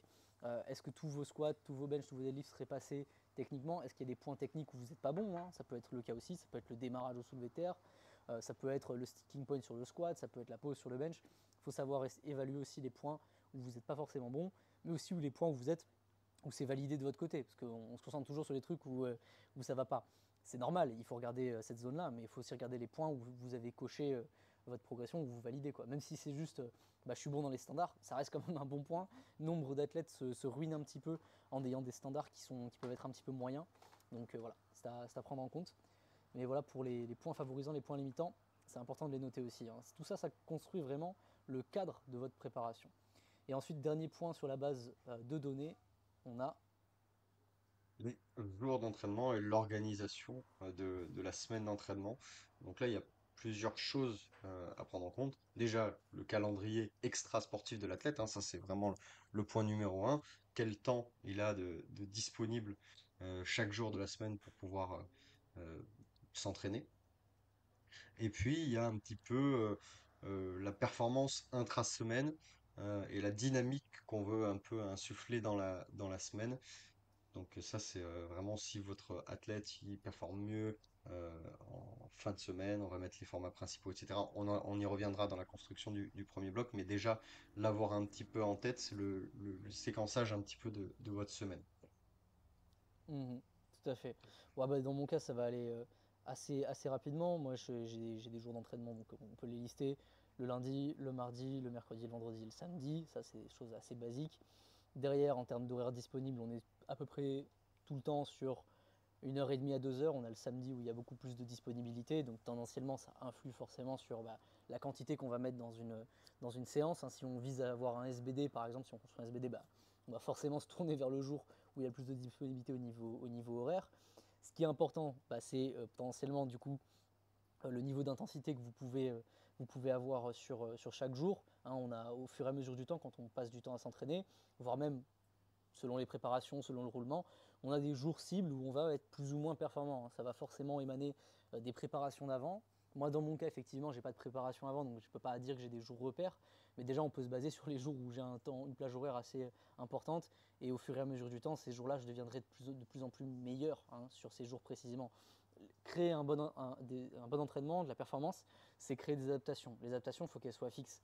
Okay, c'est pour ça qu'on a des programmes avec des jours particuliers. Il y a des notions de récupération entre les jours, mais il y a aussi une notion de spécialisation. Moi, je me souviens que pour Prépa France, je m'étais entraîné à train le dimanche. Je crois qu'à ce moment-là, c'était très, très en amont, mais souvent, c'était le week-end. Bon, fatalité, ça s'était passé je crois que c'était le lundi que moi que j'étais passé, mais je suis plus trop sûr. Dans tous les cas, si vous savez le jour où vous allez passer, si vous pouvez mettre un jour avec une certaine intensité dessus, c'est toujours une petite marge d'optimisation que vous pouvez aller chercher. Bon, là dans mon cas, il y a une zone potentiellement de jours particuliers, mais c'est pas non plus encore fixé, c'est entre le 11 et le 13. C'est un peu trop tôt pour aller se dire, bon, on se la donne sur tel jour. On va juste prendre le jour référence, le samedi.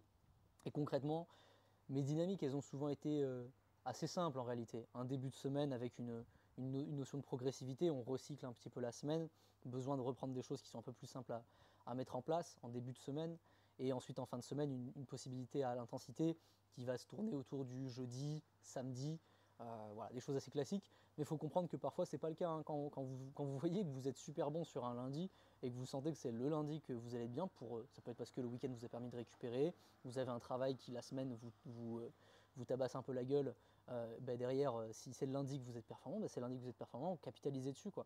N'hésitez pas, vous vous confinez pas à un jour particulier juste parce que c'est ce jour-là et j'ai eu de l'accumulation avant. Non, si effectivement le fait d'accumuler du lundi au jeudi pour un squat, le jeudi ça se passe toujours bien, restez sur le jeudi. Par contre, si vous voyez que le lundi sur votre secondaire, vous devenez un peu plus fort, vous vous sentez plus fort que sur votre principal qui était le jeudi, n'hésitez pas le bloc d'après à inverser les deux dynamiques, hein. C'est des choses toutes simples mais qui créent vraiment un entraînement où ça se passe mieux de semaine en semaine. Adaptation, c'est le mot-clé ici. Donc voilà, on a fait à peu près le tour. On a fait même à peu près le tour sur toute la base de données. Avec tout ça, normalement, vous avez déjà réfléchi, hein. Le cerveau, il travaille tout le temps et votre cerveau, il prend vraiment les limites et les points favorables sur lesquels l'athlète pourra performer. On va se concentrer maintenant sur la construction du macro-cycle et du premier bloc. Et en réalité, ça va aller beaucoup plus vite maintenant qu'on a ces informations-là. Okay, on ne sera pas dans le ah ouais, j'ai vu son squat une fois, il répond pas mal en hanche, peut-être qu'on va lui mettre du high bar. C'est voilà, on va essayer maintenant qu'on a toutes ces infos-là qui sont franchement bien plus concrètes, on va pouvoir dérouler un petit peu le plan. C'est l'idée. Vas-y, je te laisse introduire le macro-cycle du coup. Yes, donc la construction du macrocycle, là c'est vraiment qu'est-ce qu'on va mettre à l'intérieur de toute cette prépa, toujours en termes généraux. On part pas encore de programmation, on va y venir petit à petit, mais c'est toutes les métriques, tous les sous-objectifs, tout ce sur quoi on va pouvoir jouer. Donc ça, vous pouvez et vous devriez être capable de pouvoir remplir toute cette partie-là euh, au tout début de votre prépa et de pouvoir toujours valider un petit peu au fur et à mesure et affiner plus vous avancez dans la prépa. Donc la première partie, une partie organisation et découpage des différents blocs. Donc dans notre cas, on aura 3 semaines un petit peu d'introduction reprise, puis 2 blocs de 4 semaines de développement et 4 semaines de picking. Il me semble que c'est à peu près ça le découpage. Mhm, c'est ça. Ensuite, du coup, sur les différents blocs, vous avez l'intitulé du bloc. Bon, ça, vous l'appelez peu comme vous voulez. Nous, on a choisi une période d'introduction, une période de développement, une période de picking. Vous avez le nombre de semaines, ok.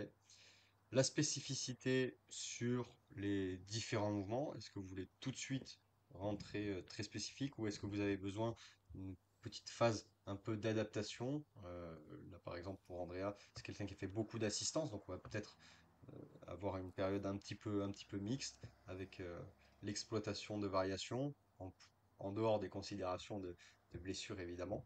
Euh, Ensuite, vous avez du coup l'intensité sur les 3 mouvements, à quel point vous allez pousser ou non sur ces 3 mouvements. Ouais, c'est à peu près, c'est vraiment tout ce dont vous avez besoin pour créer vraiment votre macro cycle. En gros, créer les dynamiques un peu moins générales, un peu plus précises, mais c'est les grandes dynamiques des blocs qui vont constituer votre prépa. Dans mon cas, on est sur 3 blocs. Donc concrètement, on va avoir plutôt un bloc, on pourrait dire d'introduction. Alors quand on dit introduction, on a souvent tendance à penser qu'il s'agit d'un bloc qui est à basse intensité. Non, là dans mon cas précisément, c'est juste que c'est un premier bloc de préparation après une période où je ne me suis pas préparé à quoi que ce soit en force athlétique. Donc par définition, c'est un bloc d'intro. Ce qui est important à savoir, c'est qu'encore une fois, j'ai un matos qui est différent, j'ai pas forcément tous les repères qu'il faut, donc il y a forcément des points, il va falloir définir les tenants, les aboutissants, et il va falloir prendre de l'information. Donc par défaut, ça sera un bloc d'introduction. Dans mon cas, on serait donc sur plutôt 3 semaines pour ce premier bloc-là, 3 à 4 semaines, mais plutôt 3 semaines.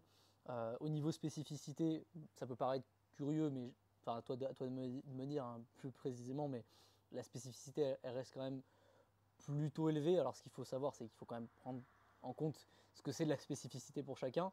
Hein. Pour certains, la spécificité, ça va être uniquement du comp, que du low rep range, etc. Dans mon cas, ça va être un petit peu plus hybride, mais en tout cas pour ce premier bloc, on a une spécificité qui est potentiellement plutôt élevée pour un bloc d'introduction et une intensité qui elle aussi est plutôt élevée. Alors l'intensité, il faut la cadrer. C'est un pourcentage de 1 RM, c'est un RPE où vous allez arriver à la fin de votre bloc, où vous allez répéter tout au long de votre bloc. Dans mon cas, potentiellement, cette intensité elle peut être assez haute sur le squat, assez haute sur le deadlift, et le développé couché, j'imagine un petit peu moins. Ouais, c'est exactement ça.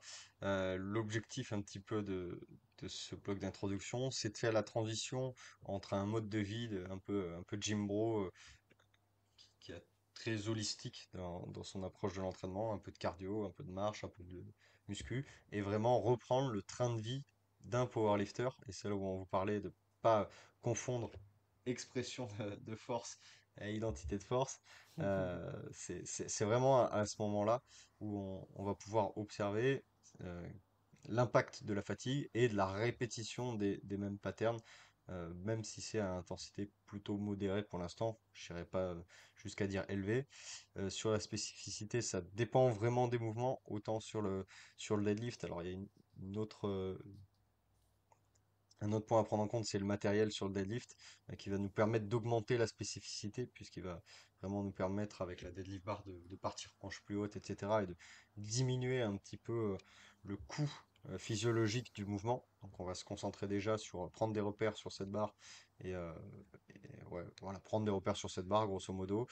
Sur le squat, là aussi le matériel rentre en compte puisqu'il y a une squat bar qui est plus épaisse, donc on va potentiellement utiliser plus de high bar pour demander une tenue de buste, avoir une demande au niveau de la tenue de buste qui est un petit peu plus importante euh, en vue de la transition sur la squat bar. Puis la spécificité sur le bench, là, on va vraiment utiliser des variations qui nous permettent de nous maintenir sains, c'est vraiment l'objectif et c'est vraiment le plus gros challenge actuellement sur le bench. Donc Donc, on va avoir quand même un... Ouais, vas-y. vas-y, je voulais faire la transition avec la partie suivante. Du coup, ce qui va nous Ouais, emmener, bah, j'en ai déjà un petit peu parlé, sur les leviers et les mouvements qu'on va traiter sur chacune des variantes SBD en fait. ouais. Bah, je m'arrêterai juste sur le bloc 2, bloc 3. Donc bloc 2, bloc 3, l'objectif ce sera faire forcément un bloc de développement, un bloc de picking. Dans mon cas, sur cette préparation, le bloc 2, bah, ça va être forcément du développement. La petite particularité, c'est que j'aurai pas accès à du matériel spécifique, squat bar, deadlift bar. Donc ce développement-là, il sera potentiellement à intensité un petit peu plus basse que sur le premier bloc. C'est un peu atypique puisque on a tendance à vouloir faire en escalier, hein, c'est-à-dire bloc 1 tranquille, bloc 2 un petit peu plus dur et bloc 3 bah, très dur. En réalité, dans mon cas, il faut aussi prendre les considérations de terrain, il faut prendre aussi en compte le fait que je reviens d'une phase où j'étais pas préparé du tout.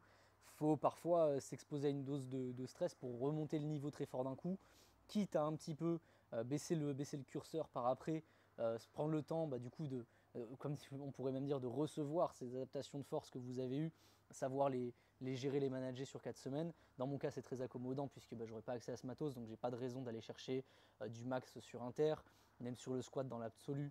J'ai pas forcément d'intérêt à aller le chercher très très haut, sachant que moi mon squat, une fois qu'il est à bon niveau, il se maintient à bon niveau très longtemps. Donc sur ce bloc 2, on va être sur quelque chose d'assez intermédiaire. Pourquoi pas aller chercher un peu plus de volume, pourquoi pas aller chercher plus de practice sur des zones d'intensité où je ne suis pas allé avant. Hein. Typiquement le bloc 1, je vais pas mal chercher à stimuler mon 1RM. Donc il y a forcément une marge qui va se créer entre la capacité de ce que j'ai à faire en straight sets. Je vais peut-être traiter du 70-80%, puis ensuite du 95-100%. Ce bloc 2, il sera peut-être plus accommodant à traiter les zones d'intensité qui sont entre les deux, à aller challenger des répétitions, donc aller chercher forcément un peu plus de volume au global. Et le bloc 3, évidemment, ce sera un picking. Et là, on espère aligner un petit peu tout à la fois, tous les trois mouvements déjà, et les intensités au plus haut sur les trois en même temps. Voilà, l'inconnu, évidemment, c'est le bench, mais ça, on va rentrer dans les détails peut-être juste sur le levier, mouvement, les stratégies que vous pouvez mettre en place. Ouais, je voulais juste revenir sur le fait de descendre un petit peu toutes les métriques au bloc 2. Alors ça, c'est un truc qui peut arriver, mais pas que quand vous changez de matériel, quand vous changez de phase dans votre vie, vous avez 3 semaines de vacances, admettons, vous pouvez pousser un petit peu plus les curseurs parce que vous savez que votre récupération va être améliorée et avoir les adaptations un petit peu plus vite et ensuite devoir les maintenir sur le bloc d'après, même si vous avez une compétition. Il ne s'agit pas de, de toujours avoir la course à la plus haute intensité, le plus haut volume, etc. Ouais, la course à la Je fin fais de le... bloc. Ouais, c'est ça. La course à la fin de bloc, Euh, quoi. Mon RPE et 9, puis, mon RPE 9, ma fin de bloc, mon nouveau PR, quoi. ouais, voilà, c'est ça. Et sur le cas du matériel, de la même manière que par exemple la deadlift bar va diminuer un petit peu le coût physiologique de son deadlift, là quand il va repasser sur une power bar classique, bah, ça va le réaugmenter. Et du coup, si on continue d'augmenter toutes les métriques, volume, intensité, bah, on va l'amener plus rapidement dans une zone un petit peu à risque. Donc c'est pas l'un dans l'autre, c'est pas vraiment une régression entre guillemets. De la même manière que si vous reprenez le travail, par exemple, bah, au final, les métriques descendent, mais votre capacité de récupération, elle descend aussi. Donc, c'est pas vraiment une régression. Ensuite, du coup, ce qui fait le point avec ça, on a déjà un petit peu parlé. Du coup, c'est tous les leviers qu'on va aborder sur ces différents blocs. Donc, levier, on entend à la fois les variations qu'on va utiliser, mais aussi les dynamiques. Est-ce qu'on va aller chercher de l'intensité? Est-ce qu'on va plus chercher à avoir du volume? On y a déjà un petit peu répondu. Donc sur le bloc 1, sur le squat, c'est vrai qu'on va aller chercher du high bar. Le but, c'est de revenir à une base de volume qui est stable, un petit peu en dessous de 10 séries, ce qui nous laisse quand même de la marge pour progresser, mais qui est assez suffisant pour prendre des repères. Euh, voilà, avec du coup les rep range préférentiels pour l'instant de l'athlète, donc entre 1 et 3 et du volume entre 6 et 8. Sur le bench, là vraiment on va chercher la variation un petit peu qui nous permet de nous entraîner sain. Donc peut-être que tu peux nous en parler un petit peu parce que tu as mené un peu des expériences de ton côté sur cette variation. Ouais, tout à fait. Concernant les variations, c'est assez important de savoir pourquoi vous faites une variation. Une variation, ça répond toujours à une problématique. Alors, problématique, c'est pas forcément je n'arrive plus à faire tant ou etc.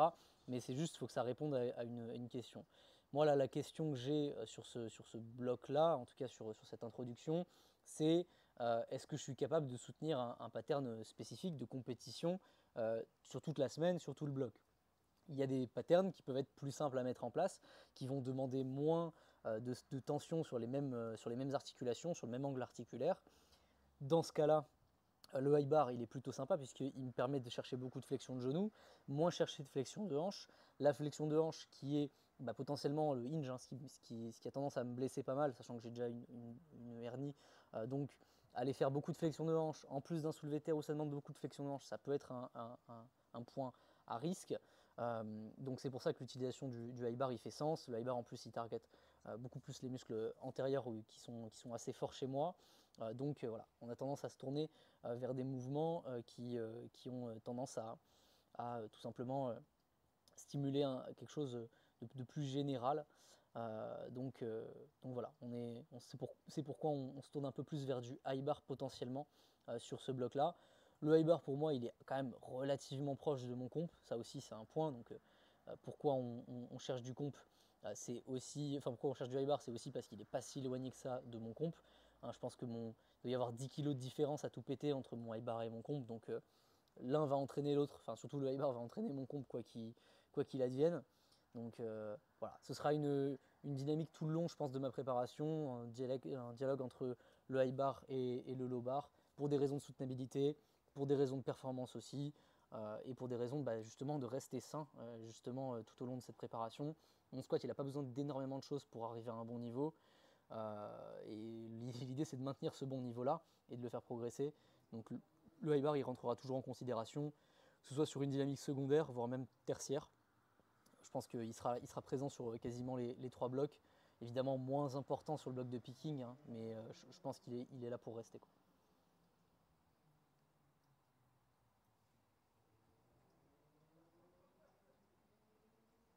Yes. Et sur le bench, je parlais plutôt sur le bench au départ. Euh,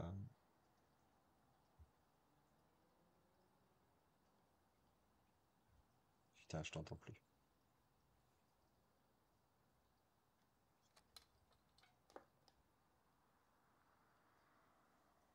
Ouais, tu m'entends? Ah putain. Je sais pas si toi tu m'entends, mais moi je t'entends plus. Moi, je t'entends bien, c'est impeccable. On va reprendre sur la partie Ok, après le ok, squat, c'est bon. sur le high bar. Donc le high bar, il est là pour rester, tu peux enchaîner.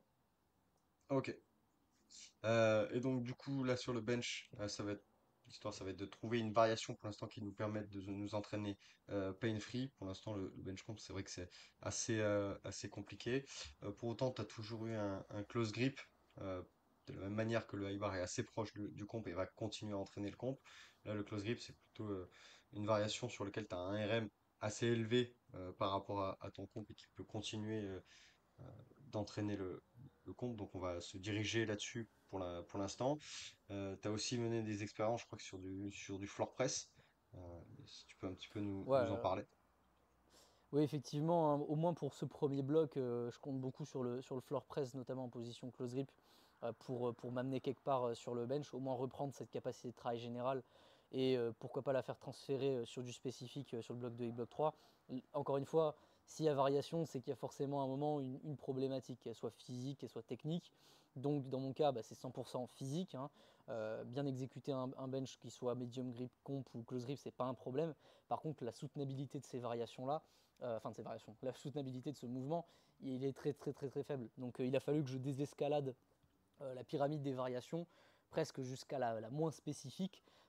Donc je suis tombé sur le close grip floor press que j'avais déjà utilisé il y a très longtemps et qui me permet d'entraîner le pattern de poussée horizontale de bench, hein, avec un degré de douleur qui est assez faible et qui pour le coup, on l'a vu, j'ai fait un 150 close grip qui est passé, qui sortait de nulle part. Donc ça veut dire que la force, elle est présente, le niveau d'exécution technique, il n'est pas parti du jour au lendemain.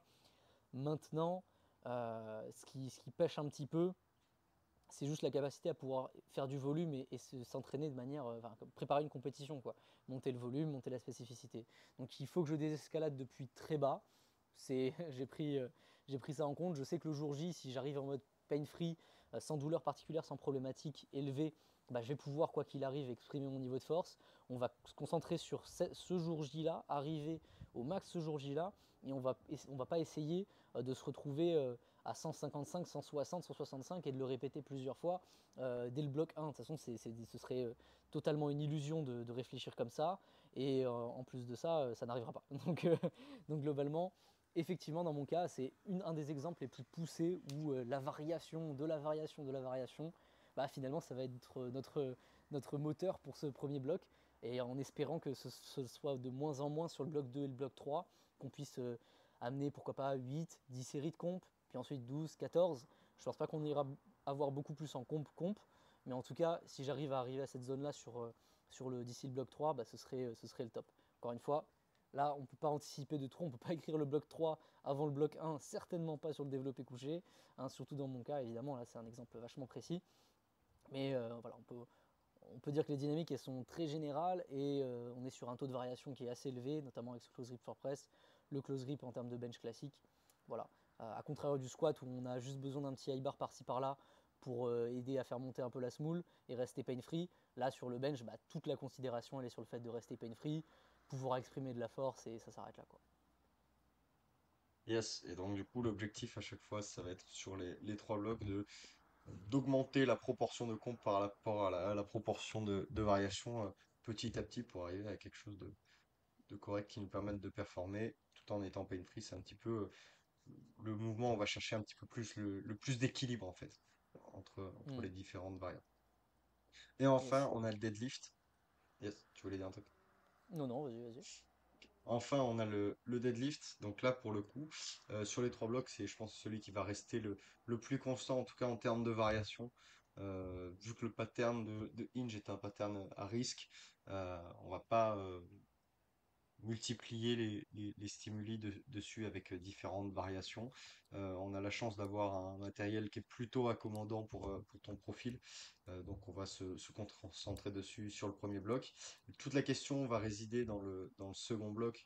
Donc tu vas avoir accès que à une power bar. Et dans ce cas-là, je pense qu'il faudra faire entre guillemets un petit retour en arrière, en tout cas au niveau des variables.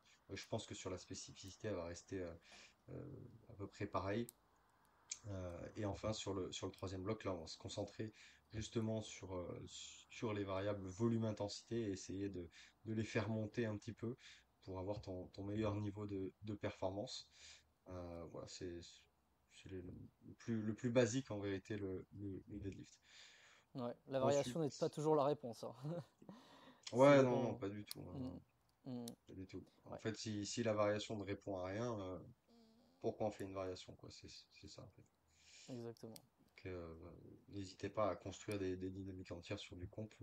S'il n'y a pas de problème et que vous n'avez pas de besoin particulier à combler avec une variation, autant construire sur du comp.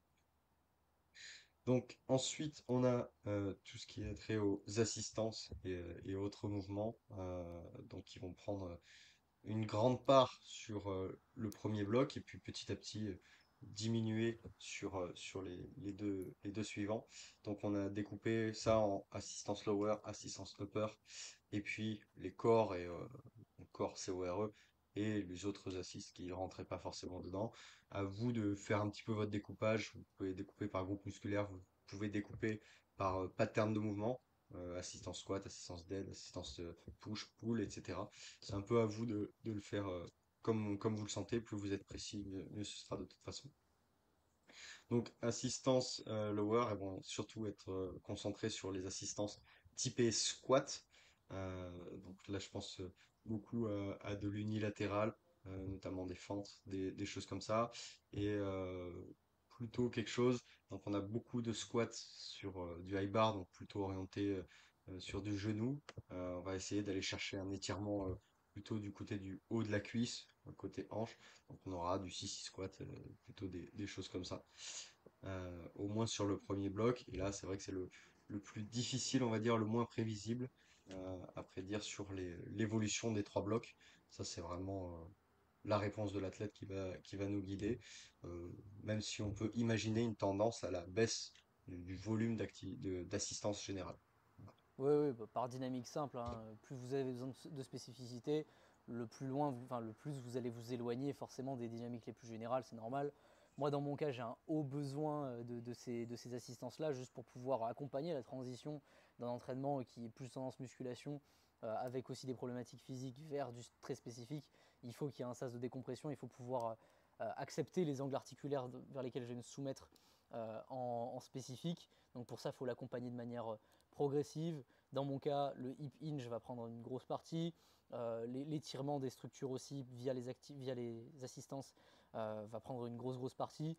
La petite particularité, c'est sur le bench, c'est-à-dire que là, pour le coup, les variations vont être à pousser un petit peu plus loin, puisqu'elles vont permettre aussi d'accumuler ce volume très général sur de la poussée horizontale. Ça va me permettre aussi de créer, de faire monter un peu la smoule sur le développé couché.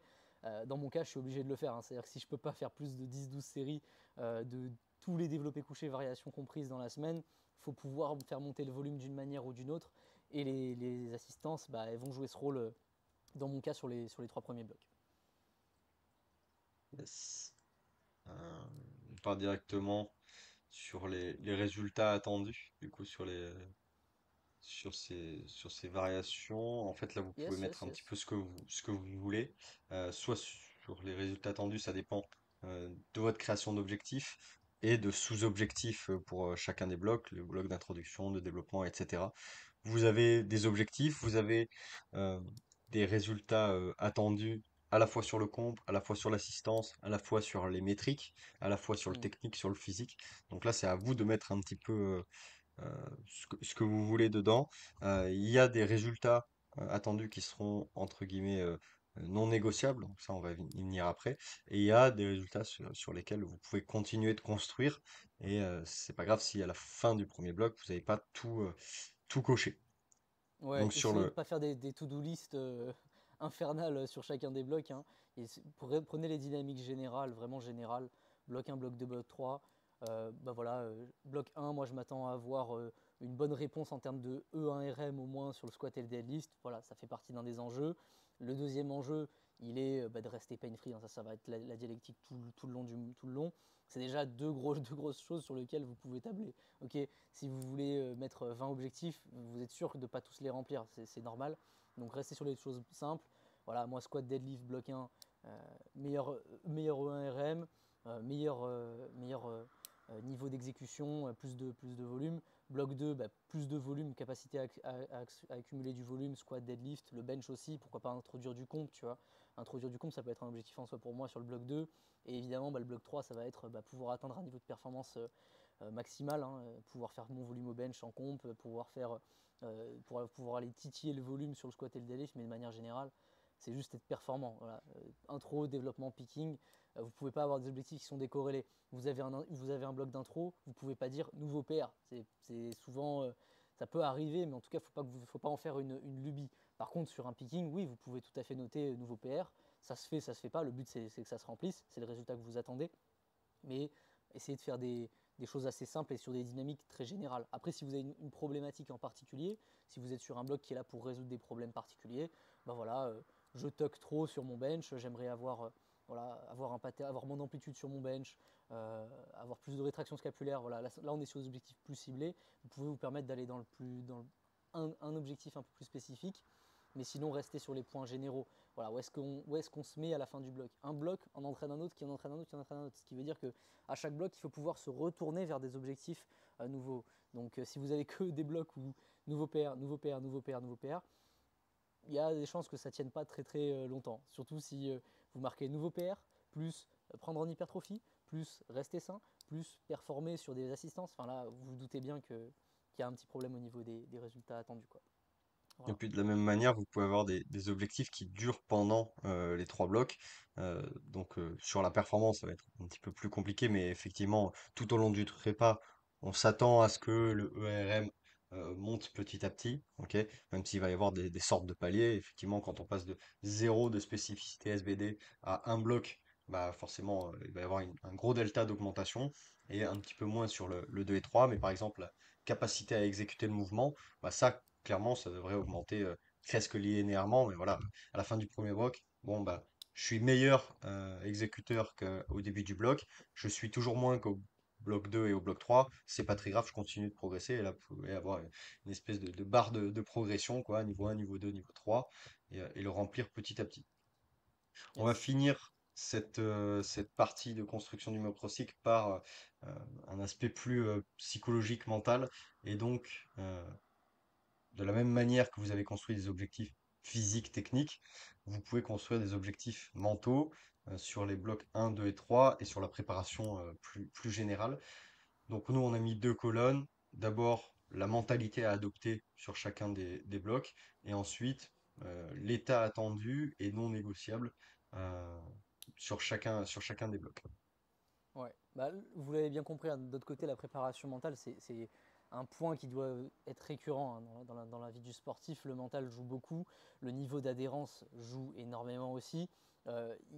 Si vous êtes dans une préparation donnée, mais que votre cerveau n'y est pas, et que vos attentes au niveau mental elles n'y sont pas, le résultat sera toujours un petit peu. Voilà, il n'y aura pas l'adhérence, vous ne serez jamais totalement satisfait d'une préparation. Ça arrive à tous les sportifs de faire une préparation pour une compétition, mais mentalement on est autre part, on aurait envie de faire quelque chose de différent, ou alors on n'est juste pas dans le moment. Voilà, être dans le moment c'est quand même important, screener ça c'est important. Il ne faut pas qu'il y ait juste un coach qui lance une dynamique de son côté, bah voilà on a la compète, on va faire ça, on va faire ça, mais que l'athlète il soit presque pas concerné ou qu'il a envie de totalement autre chose, ou qu'il soit juste pas dedans, quoi. Donc c'est important de screener votre mentalité au moins, et pour chaque bloc donner une mentalité adoptée. Donc dans mon cas, potentiellement le bloc 1, la mentalité adoptée, ça peut être prendre du plaisir à faire du SBD dans mon cas. Déjà, puisque j'en fais plus depuis longtemps, prendre du plaisir à faire du SBD. Ça peut être aussi un point de vue limitant, j'allais dire, ne pas chercher à cramer toutes ses cartes dès le premier bloc. Le deuxième bloc, ça va plutôt être prendre le temps de faire du développement. Donc l'objectif en soi sur prendre le temps de faire du développement, bah, c'est plutôt la patience. C'est pas chercher forcément la performance spécifique la plus haute. Le troisième bloc, bah, pour le coup, la mentalité, idem. Ce serait de pas aller trop vite dans le bloc, de pas aller chercher à cramer ses cartes trop tôt. Bref, ça dépend de l'athlète. Ça, c'est au coach de le cadrer. Si vous êtes en auto-coaching, bah, faut anticiper aussi vos points limitants. Faut qu'il y ait des mots qui soient accrochés à vos points limitants, vous empêcher d'aller faire la connerie. Et là où vous avez vos points favorables, là où vous avez vos zones de génie, vous encouragez à aller les chercher. Donc, vous mettez un petit peu ce que vous voulez dedans, mais prenez ce qui vous limite habituellement dans votre bloc prenez ce qui vous pousse habituellement dans votre bloc, plus ce qu'il faudrait pour que le bloc se passe bien, transformez-le en démo simple, et voilà, ça sera votre mentalité pour ce bloc et ça sera votre mantra. C'est ce qui reviendra souvent sur vos séances principales, ce sera ça qu'il faudra avoir en tête. Si le coach a marqué ne crame pas toutes tes cartes, bah non, tu vas pas faire ton plus 15 parce que voilà. Si le coach a dit c'est le moment d'aller all out, ce sera le moment d'aller se pousser, d'aller potentiellement aller chercher ce plus 15. Mais il faut toujours se raccrocher à cette mentalité-là. Hein. C'est pas que des. On va venir sur les chiffres, sur le 3x6, le machin, le truc, mais en vrai, ça compte pas tant que ça, tant qu'on n'a pas les dynamiques générales. D'ailleurs, la dernière partie va aller très très rapidement, parce je pense qu'on peut passer dessus directement sur la troisième et dernière partie qui est la construction du premier bloc. Franchement, là, avec ce qu'il y a eu avant, normalement, si votre cerveau est en fonction, même sans beaucoup de formation, d'expérience en force athlétique, vous allez construire quelque chose qui est cohérent. C'est impossible de ne pas construire quelque chose qui est cohérent avec toutes les infos que vous avez fait avant. Là, vous êtes bulletproof, c'est impossible que vous vous mettiez à faire des grosses erreurs de programmation à ce moment-là. Si vous avez les rep range de référence, si vous avez les limites physiques, techniques de l'athlète, si vous avez défini un petit peu les variations qui vont vous aider, les dynamiques d'évolution sur chacun des blocs, où est-ce qu'on veut être sur les blocs, mentalement, physiquement, techniquement, etc. Voilà, c'est pas anecdotique ce que vous allez mettre dedans, il faut avoir de la finesse maintenant, il faut transférer ça sur votre programme, mais normalement, même sans avoir des énormes compétences, vous ne serez jamais loin vraiment de la cible. Et si vous sentez que vous vous éloignez de la cible, vous remontez sur votre première, deuxième partie et vous vous posez la question. Est-ce que ça, c'est peut-être pas un petit peu éloigné de ce que les rep range de référence nous disent? Est-ce qu'on ne prend pas un risque à ce niveau-là? Est-ce qu'on ne va pas trop vite à ce niveau-là? Là, c'est du dialogue. C'est choisir un chiffre, choisir un 6 reps, 5 reps, 4 reps, 3 reps. On dialogue avec le passé de l'athlète, son actualité, son futur. Et ça, c'est des données que vous avez avec n'importe quel athlète. Parfois, il peut manquer le passé, comme dans mon cas, même s'il y en a un, mais il manque un peu le passé de la dernière année. Mais avec là tous les éléments qu'il y a, vous ne pouvez pas trop vous tromper. Donc là, je vais laisser beaucoup la main à Johan, puisque c'est lui qui a construit la programmation. Ici, on est sur 3 tableaux avec concrètement qu'est-ce que vous allez mettre sur votre squat, sur votre bench, sur votre deadlift, dans mon cas sur le mien, à l'entraînement. Première séance, deuxième séance, troisième séance.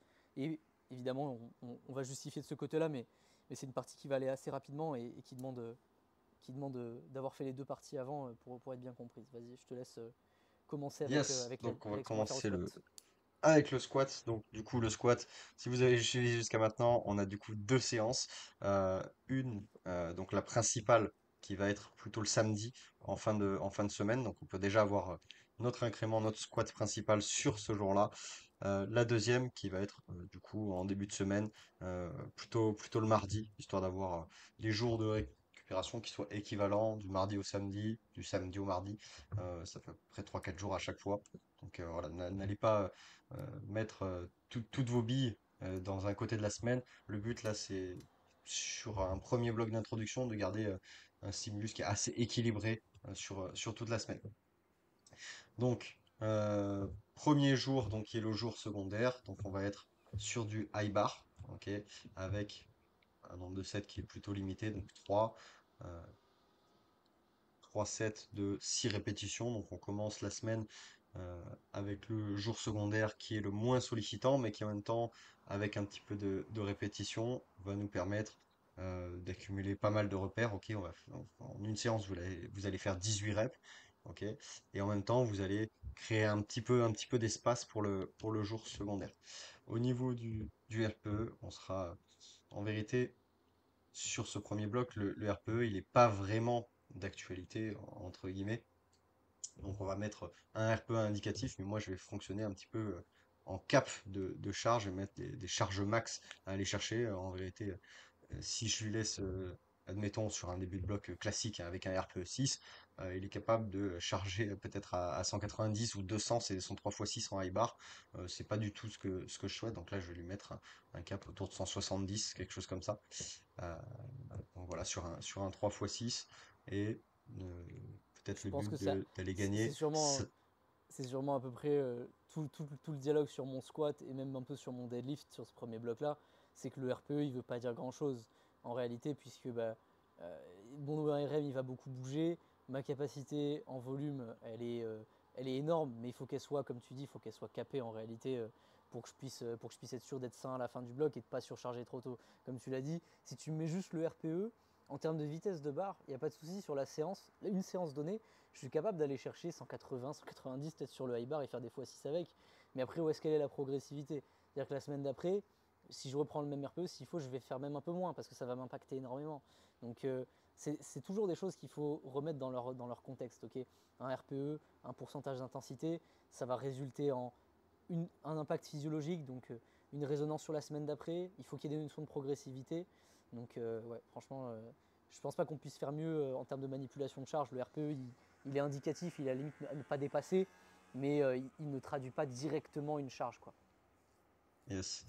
Du coup, on va aller chercher quelque chose autour de 70% à peu près de son ARM. Ensuite, du coup, la deuxième séance, donc on va démarrer, ce sera une séance qui sera full comp. On va démarrer par un single. Il faut qu'on ait des repères à ce niveau-là et de, de la même manière, je vais mettre des caps.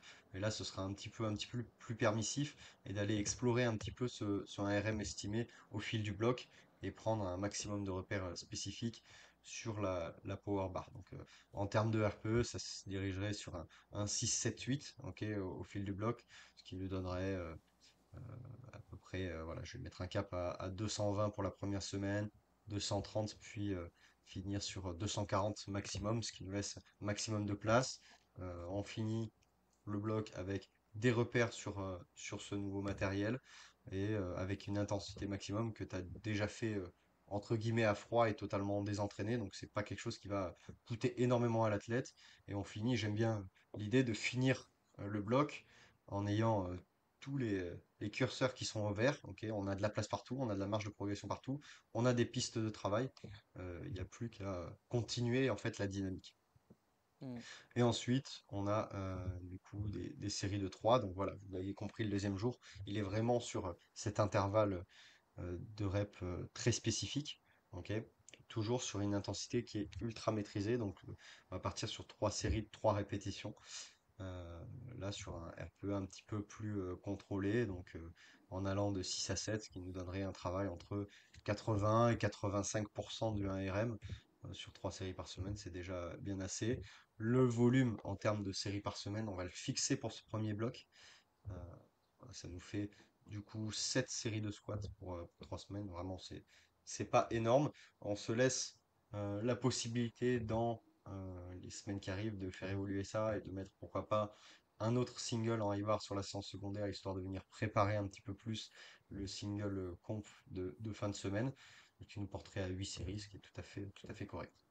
Ouais. Bah, sur un premier bloc, c'est surtout quand on a beaucoup d'inconnus, il faut rentrer dans le bloc de manière progressive, prendre les infos de la première semaine. La première semaine va définir les 2 semaines d'après forcément. Dans mon cas, vu qu'il y a 3 semaines. Euh, Concrètement, si je ne peux pas aller chercher mon niveau de préparation, on va dire max, sur du single par les straight sets, autant aller introduire un autre incrément de single au début de semaine qui fera un travail forcément très spécifique. Dans ce cas-là, il y a une petite variation en plus, donc ce qui permet de ne pas surcharger le même pattern, de ne pas se surspécialiser trop vite. Alors, effectivement, hein, c'est pas un copier-coller à faire, hein. Là, c'est vraiment largement très très spécifique à mon cas. C'est un bon coach, normalement, il vous permet de faire quelque chose de spécifique à votre cas. Et de mon côté, l'expérience faisant, je peux avoir un bon niveau d'exécution spécifique avec très peu de séries. L'idée, ce serait de se rapprocher de ce plus 12 séries d'ici le bloc 3 et vraiment là, pour le coup, pendant le picking, d'aller chercher vraiment cette intensité max. Mais chaque chose en son temps. Si déjà j'arrive à repasser sur un RPE 8, améliorer mon RPE 8 par rapport à celui que j'avais fait avant de commencer le bloc, on est déjà sur des datas positives.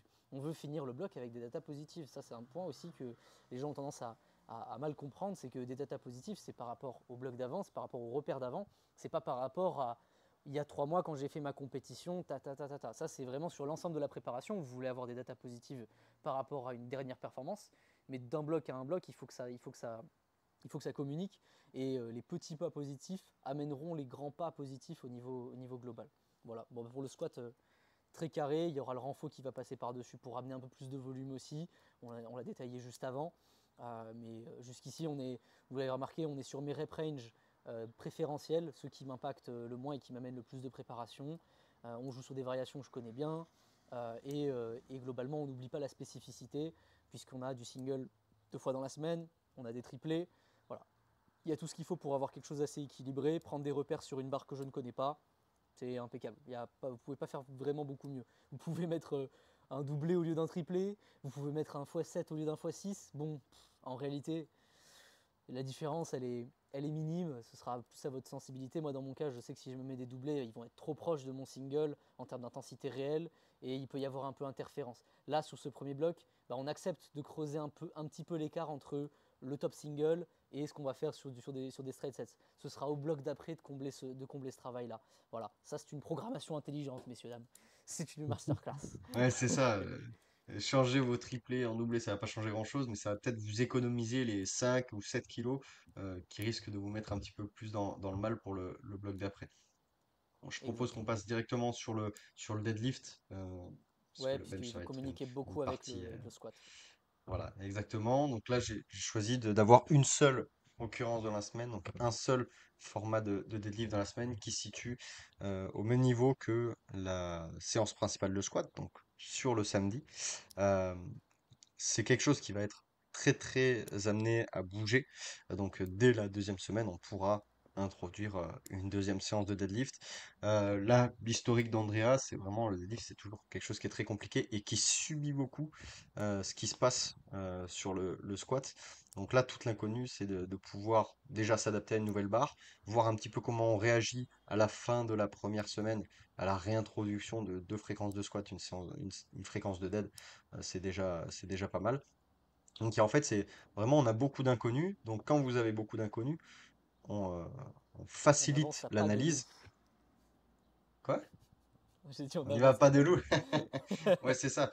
Si vous voulez faciliter votre analyse et être un meilleur décideur, bah, il faut diminuer le nombre de variables que vous mettez dans votre panier. Donc c'est vraiment ce qu'on va faire. On va se concentrer sur un single d'exploration en début de séance.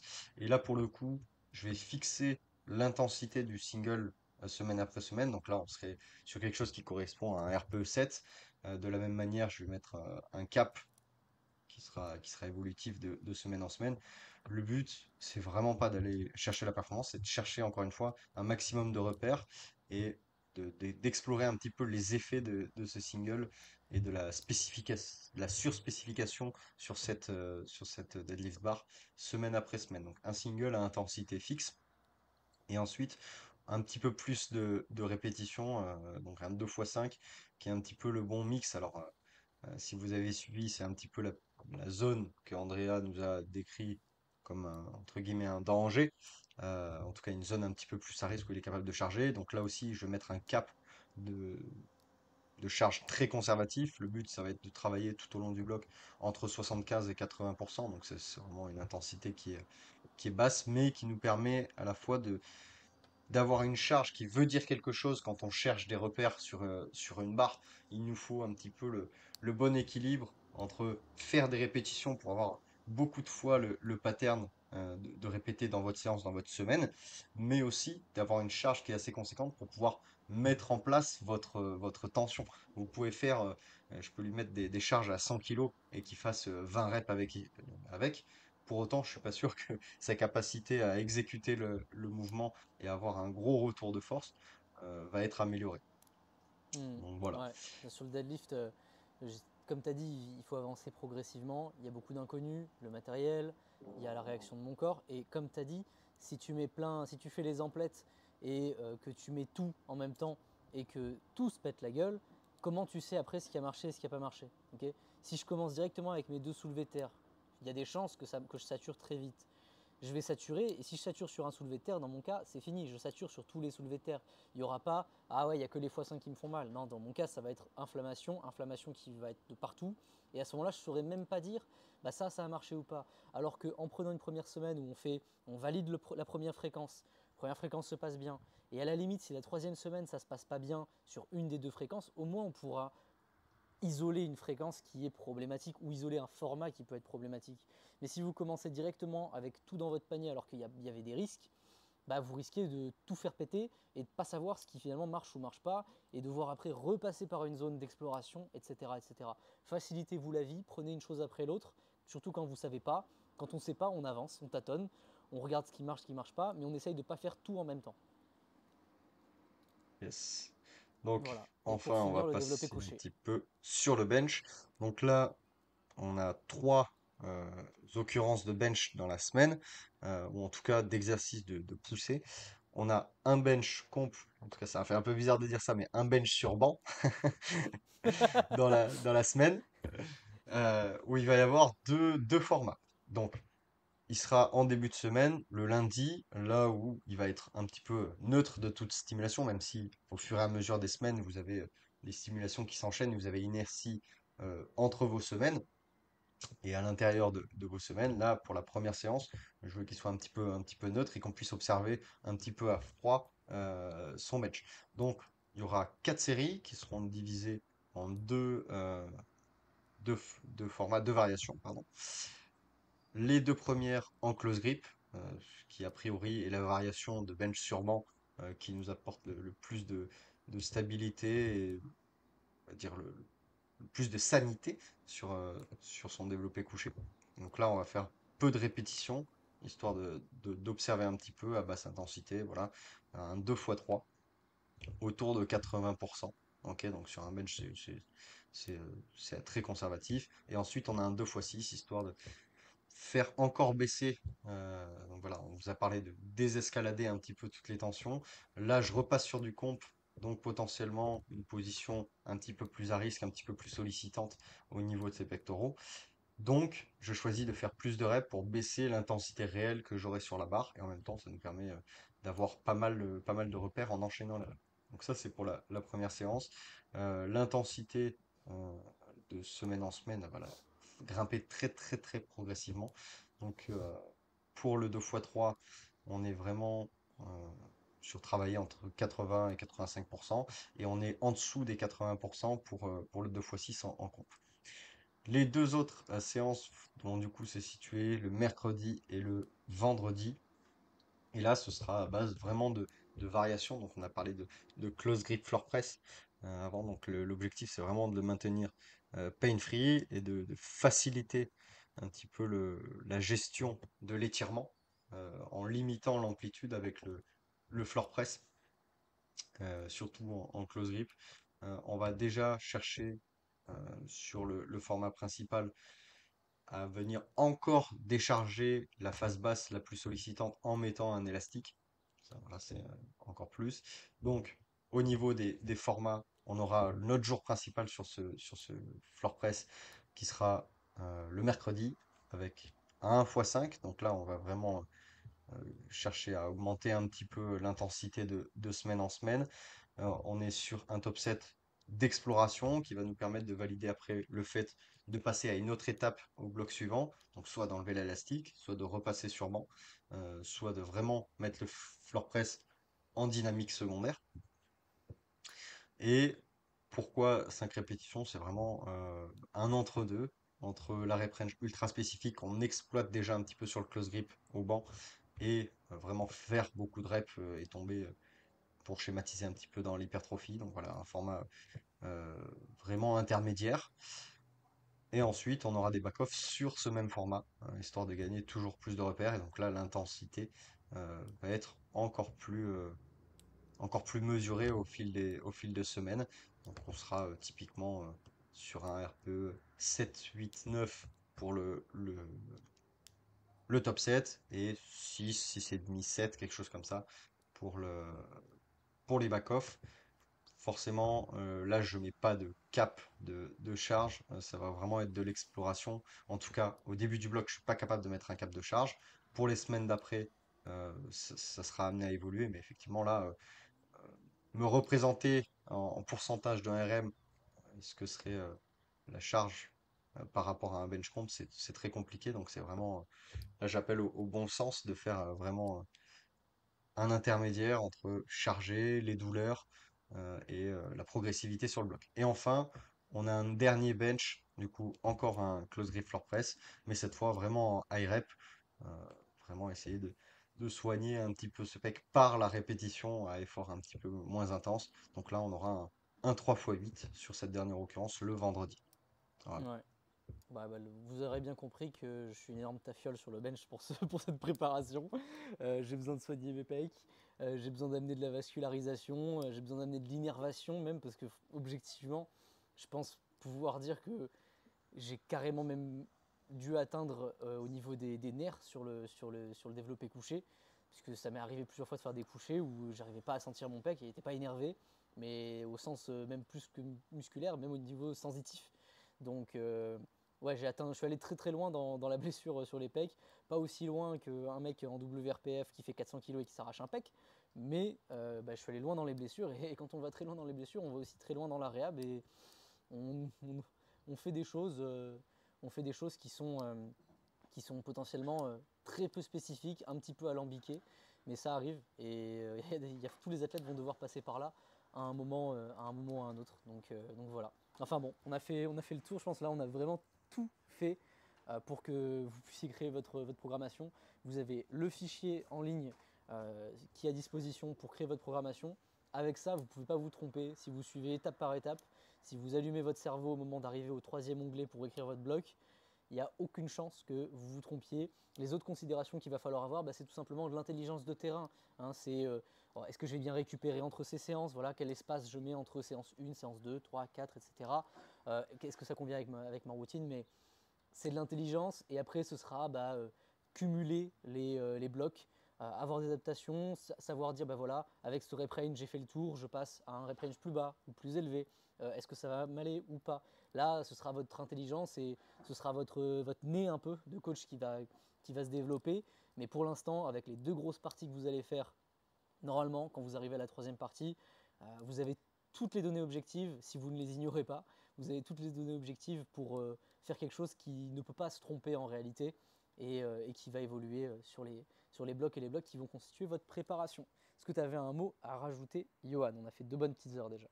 Yes, juste sur après le suivi du bloc, une fois que vous avez noté votre bloc, il suffit pas juste d'exécuter bêtement. Notez, prenez un maximum d'informations sur toutes les charges, tous les pourcentages que vous utilisez, mais aussi si vous êtes dans le cas d'Andrea, notez les blessures à chaque série, à chaque séance, sur le même format qu'on vous a mis. Pourquoi tu rigoles? Ça y est, tu rigoles. Tu me traites comme si j'étais un handicapé. J'ai l'impression qu'on a fait 2 heures de vidéo, on dit Mais attention, un petit le peu. petit, le petit il est spécial quand même. Il est Attends, fort, ouais. mais il est Et le mec, spécial. il fait du banc pressé sans banc. Ça, c'est, on est arrivé à un stade.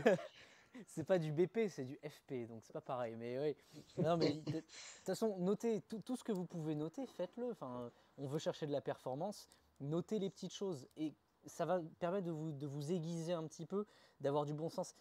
Au début, ça va vous coûter beaucoup de tout traquer, de tout noter, etc. Mais à la fin des fins, quand vous allez l'internaliser, vous aurez même plus besoin de noter particulièrement.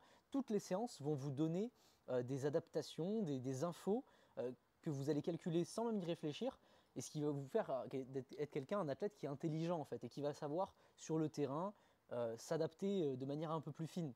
Le but, quand on veut devenir athlète, c'est développer une certaine finesse. Alors la finesse, c'est pas toujours faire dans le détail, ça peut être aussi ignorer les détails, hein, mais en tout cas, ça va créer votre expérience. Traquez vos données. Dès que vous faites une préparation, vous recyclez ce petit fichier, vous l'exportez de votre côté, vous mettez voilà, ça c'était la préparation 2, vous reprenez le même fichier, vous le mettez sur votre deuxième préparation, et vous vous reportez, et ça, vous allez voir, vous allez accumuler de la donnée de manière empirique entre votre programmation en elle-même et les données qui ont construit votre programmation. Vous ne pouvez plus vous tromper à un moment. Après, ce sera qu'une question de choix de qu'est-ce que je fais, quelle préparation, est-ce que c'est ça que je veux ou pas, mais derrière, vous ne pouvez pas vous tromper, quoi. Donc voilà, on est bon pour cet épisode, je pense. Bon épisode qui revient un peu aux sources de manière un peu plus terrain, programmation, et concrètement comment on fonctionne, hein, parce que là vous avez vu aussi notre fonctionnement, tout le monde ne fonctionne pas de la même manière, on l'entend, mais nous on fait mieux, et venez dans notre coaching. Vous avez vu la méthode Nikaya. Non, sans déconner, c'est vraiment de l'or en barre, hein, franchement, cet épisode. Il y a très peu de contenu gratuit comme ça qui vont vous apporter autant de connaissances de A à Z sur la construction d'un bloc, sur vraiment à quoi je réfléchis et qu'est-ce que je mets à la fin dans le bloc. Donc écoutez-le, réécoutez-le, essayez, et puis ensuite envoyez un DM pour le coaching. Ouais, voilà, mettez de l'argent sur Tipeee, essayez. Non, voilà, si vous êtes intéressé encore une fois par modèle de fonctionnement, par notre approche de la force athlétique et pour notre capacité à vous faire progresser dans le temps. Vous nous envoyez un petit message sur Nikaya. Les petits t-shirts, les infos du coaching, tarif coaching sont sur le site. Allez vous y rendre, c'est dans la description. Et nous, on vous donne rendez-vous la semaine prochaine pour une prochaine vidéo, étude de cas, podcast. On verra ça en temps voulu. À la semaine prochaine. À la semaine prochaine.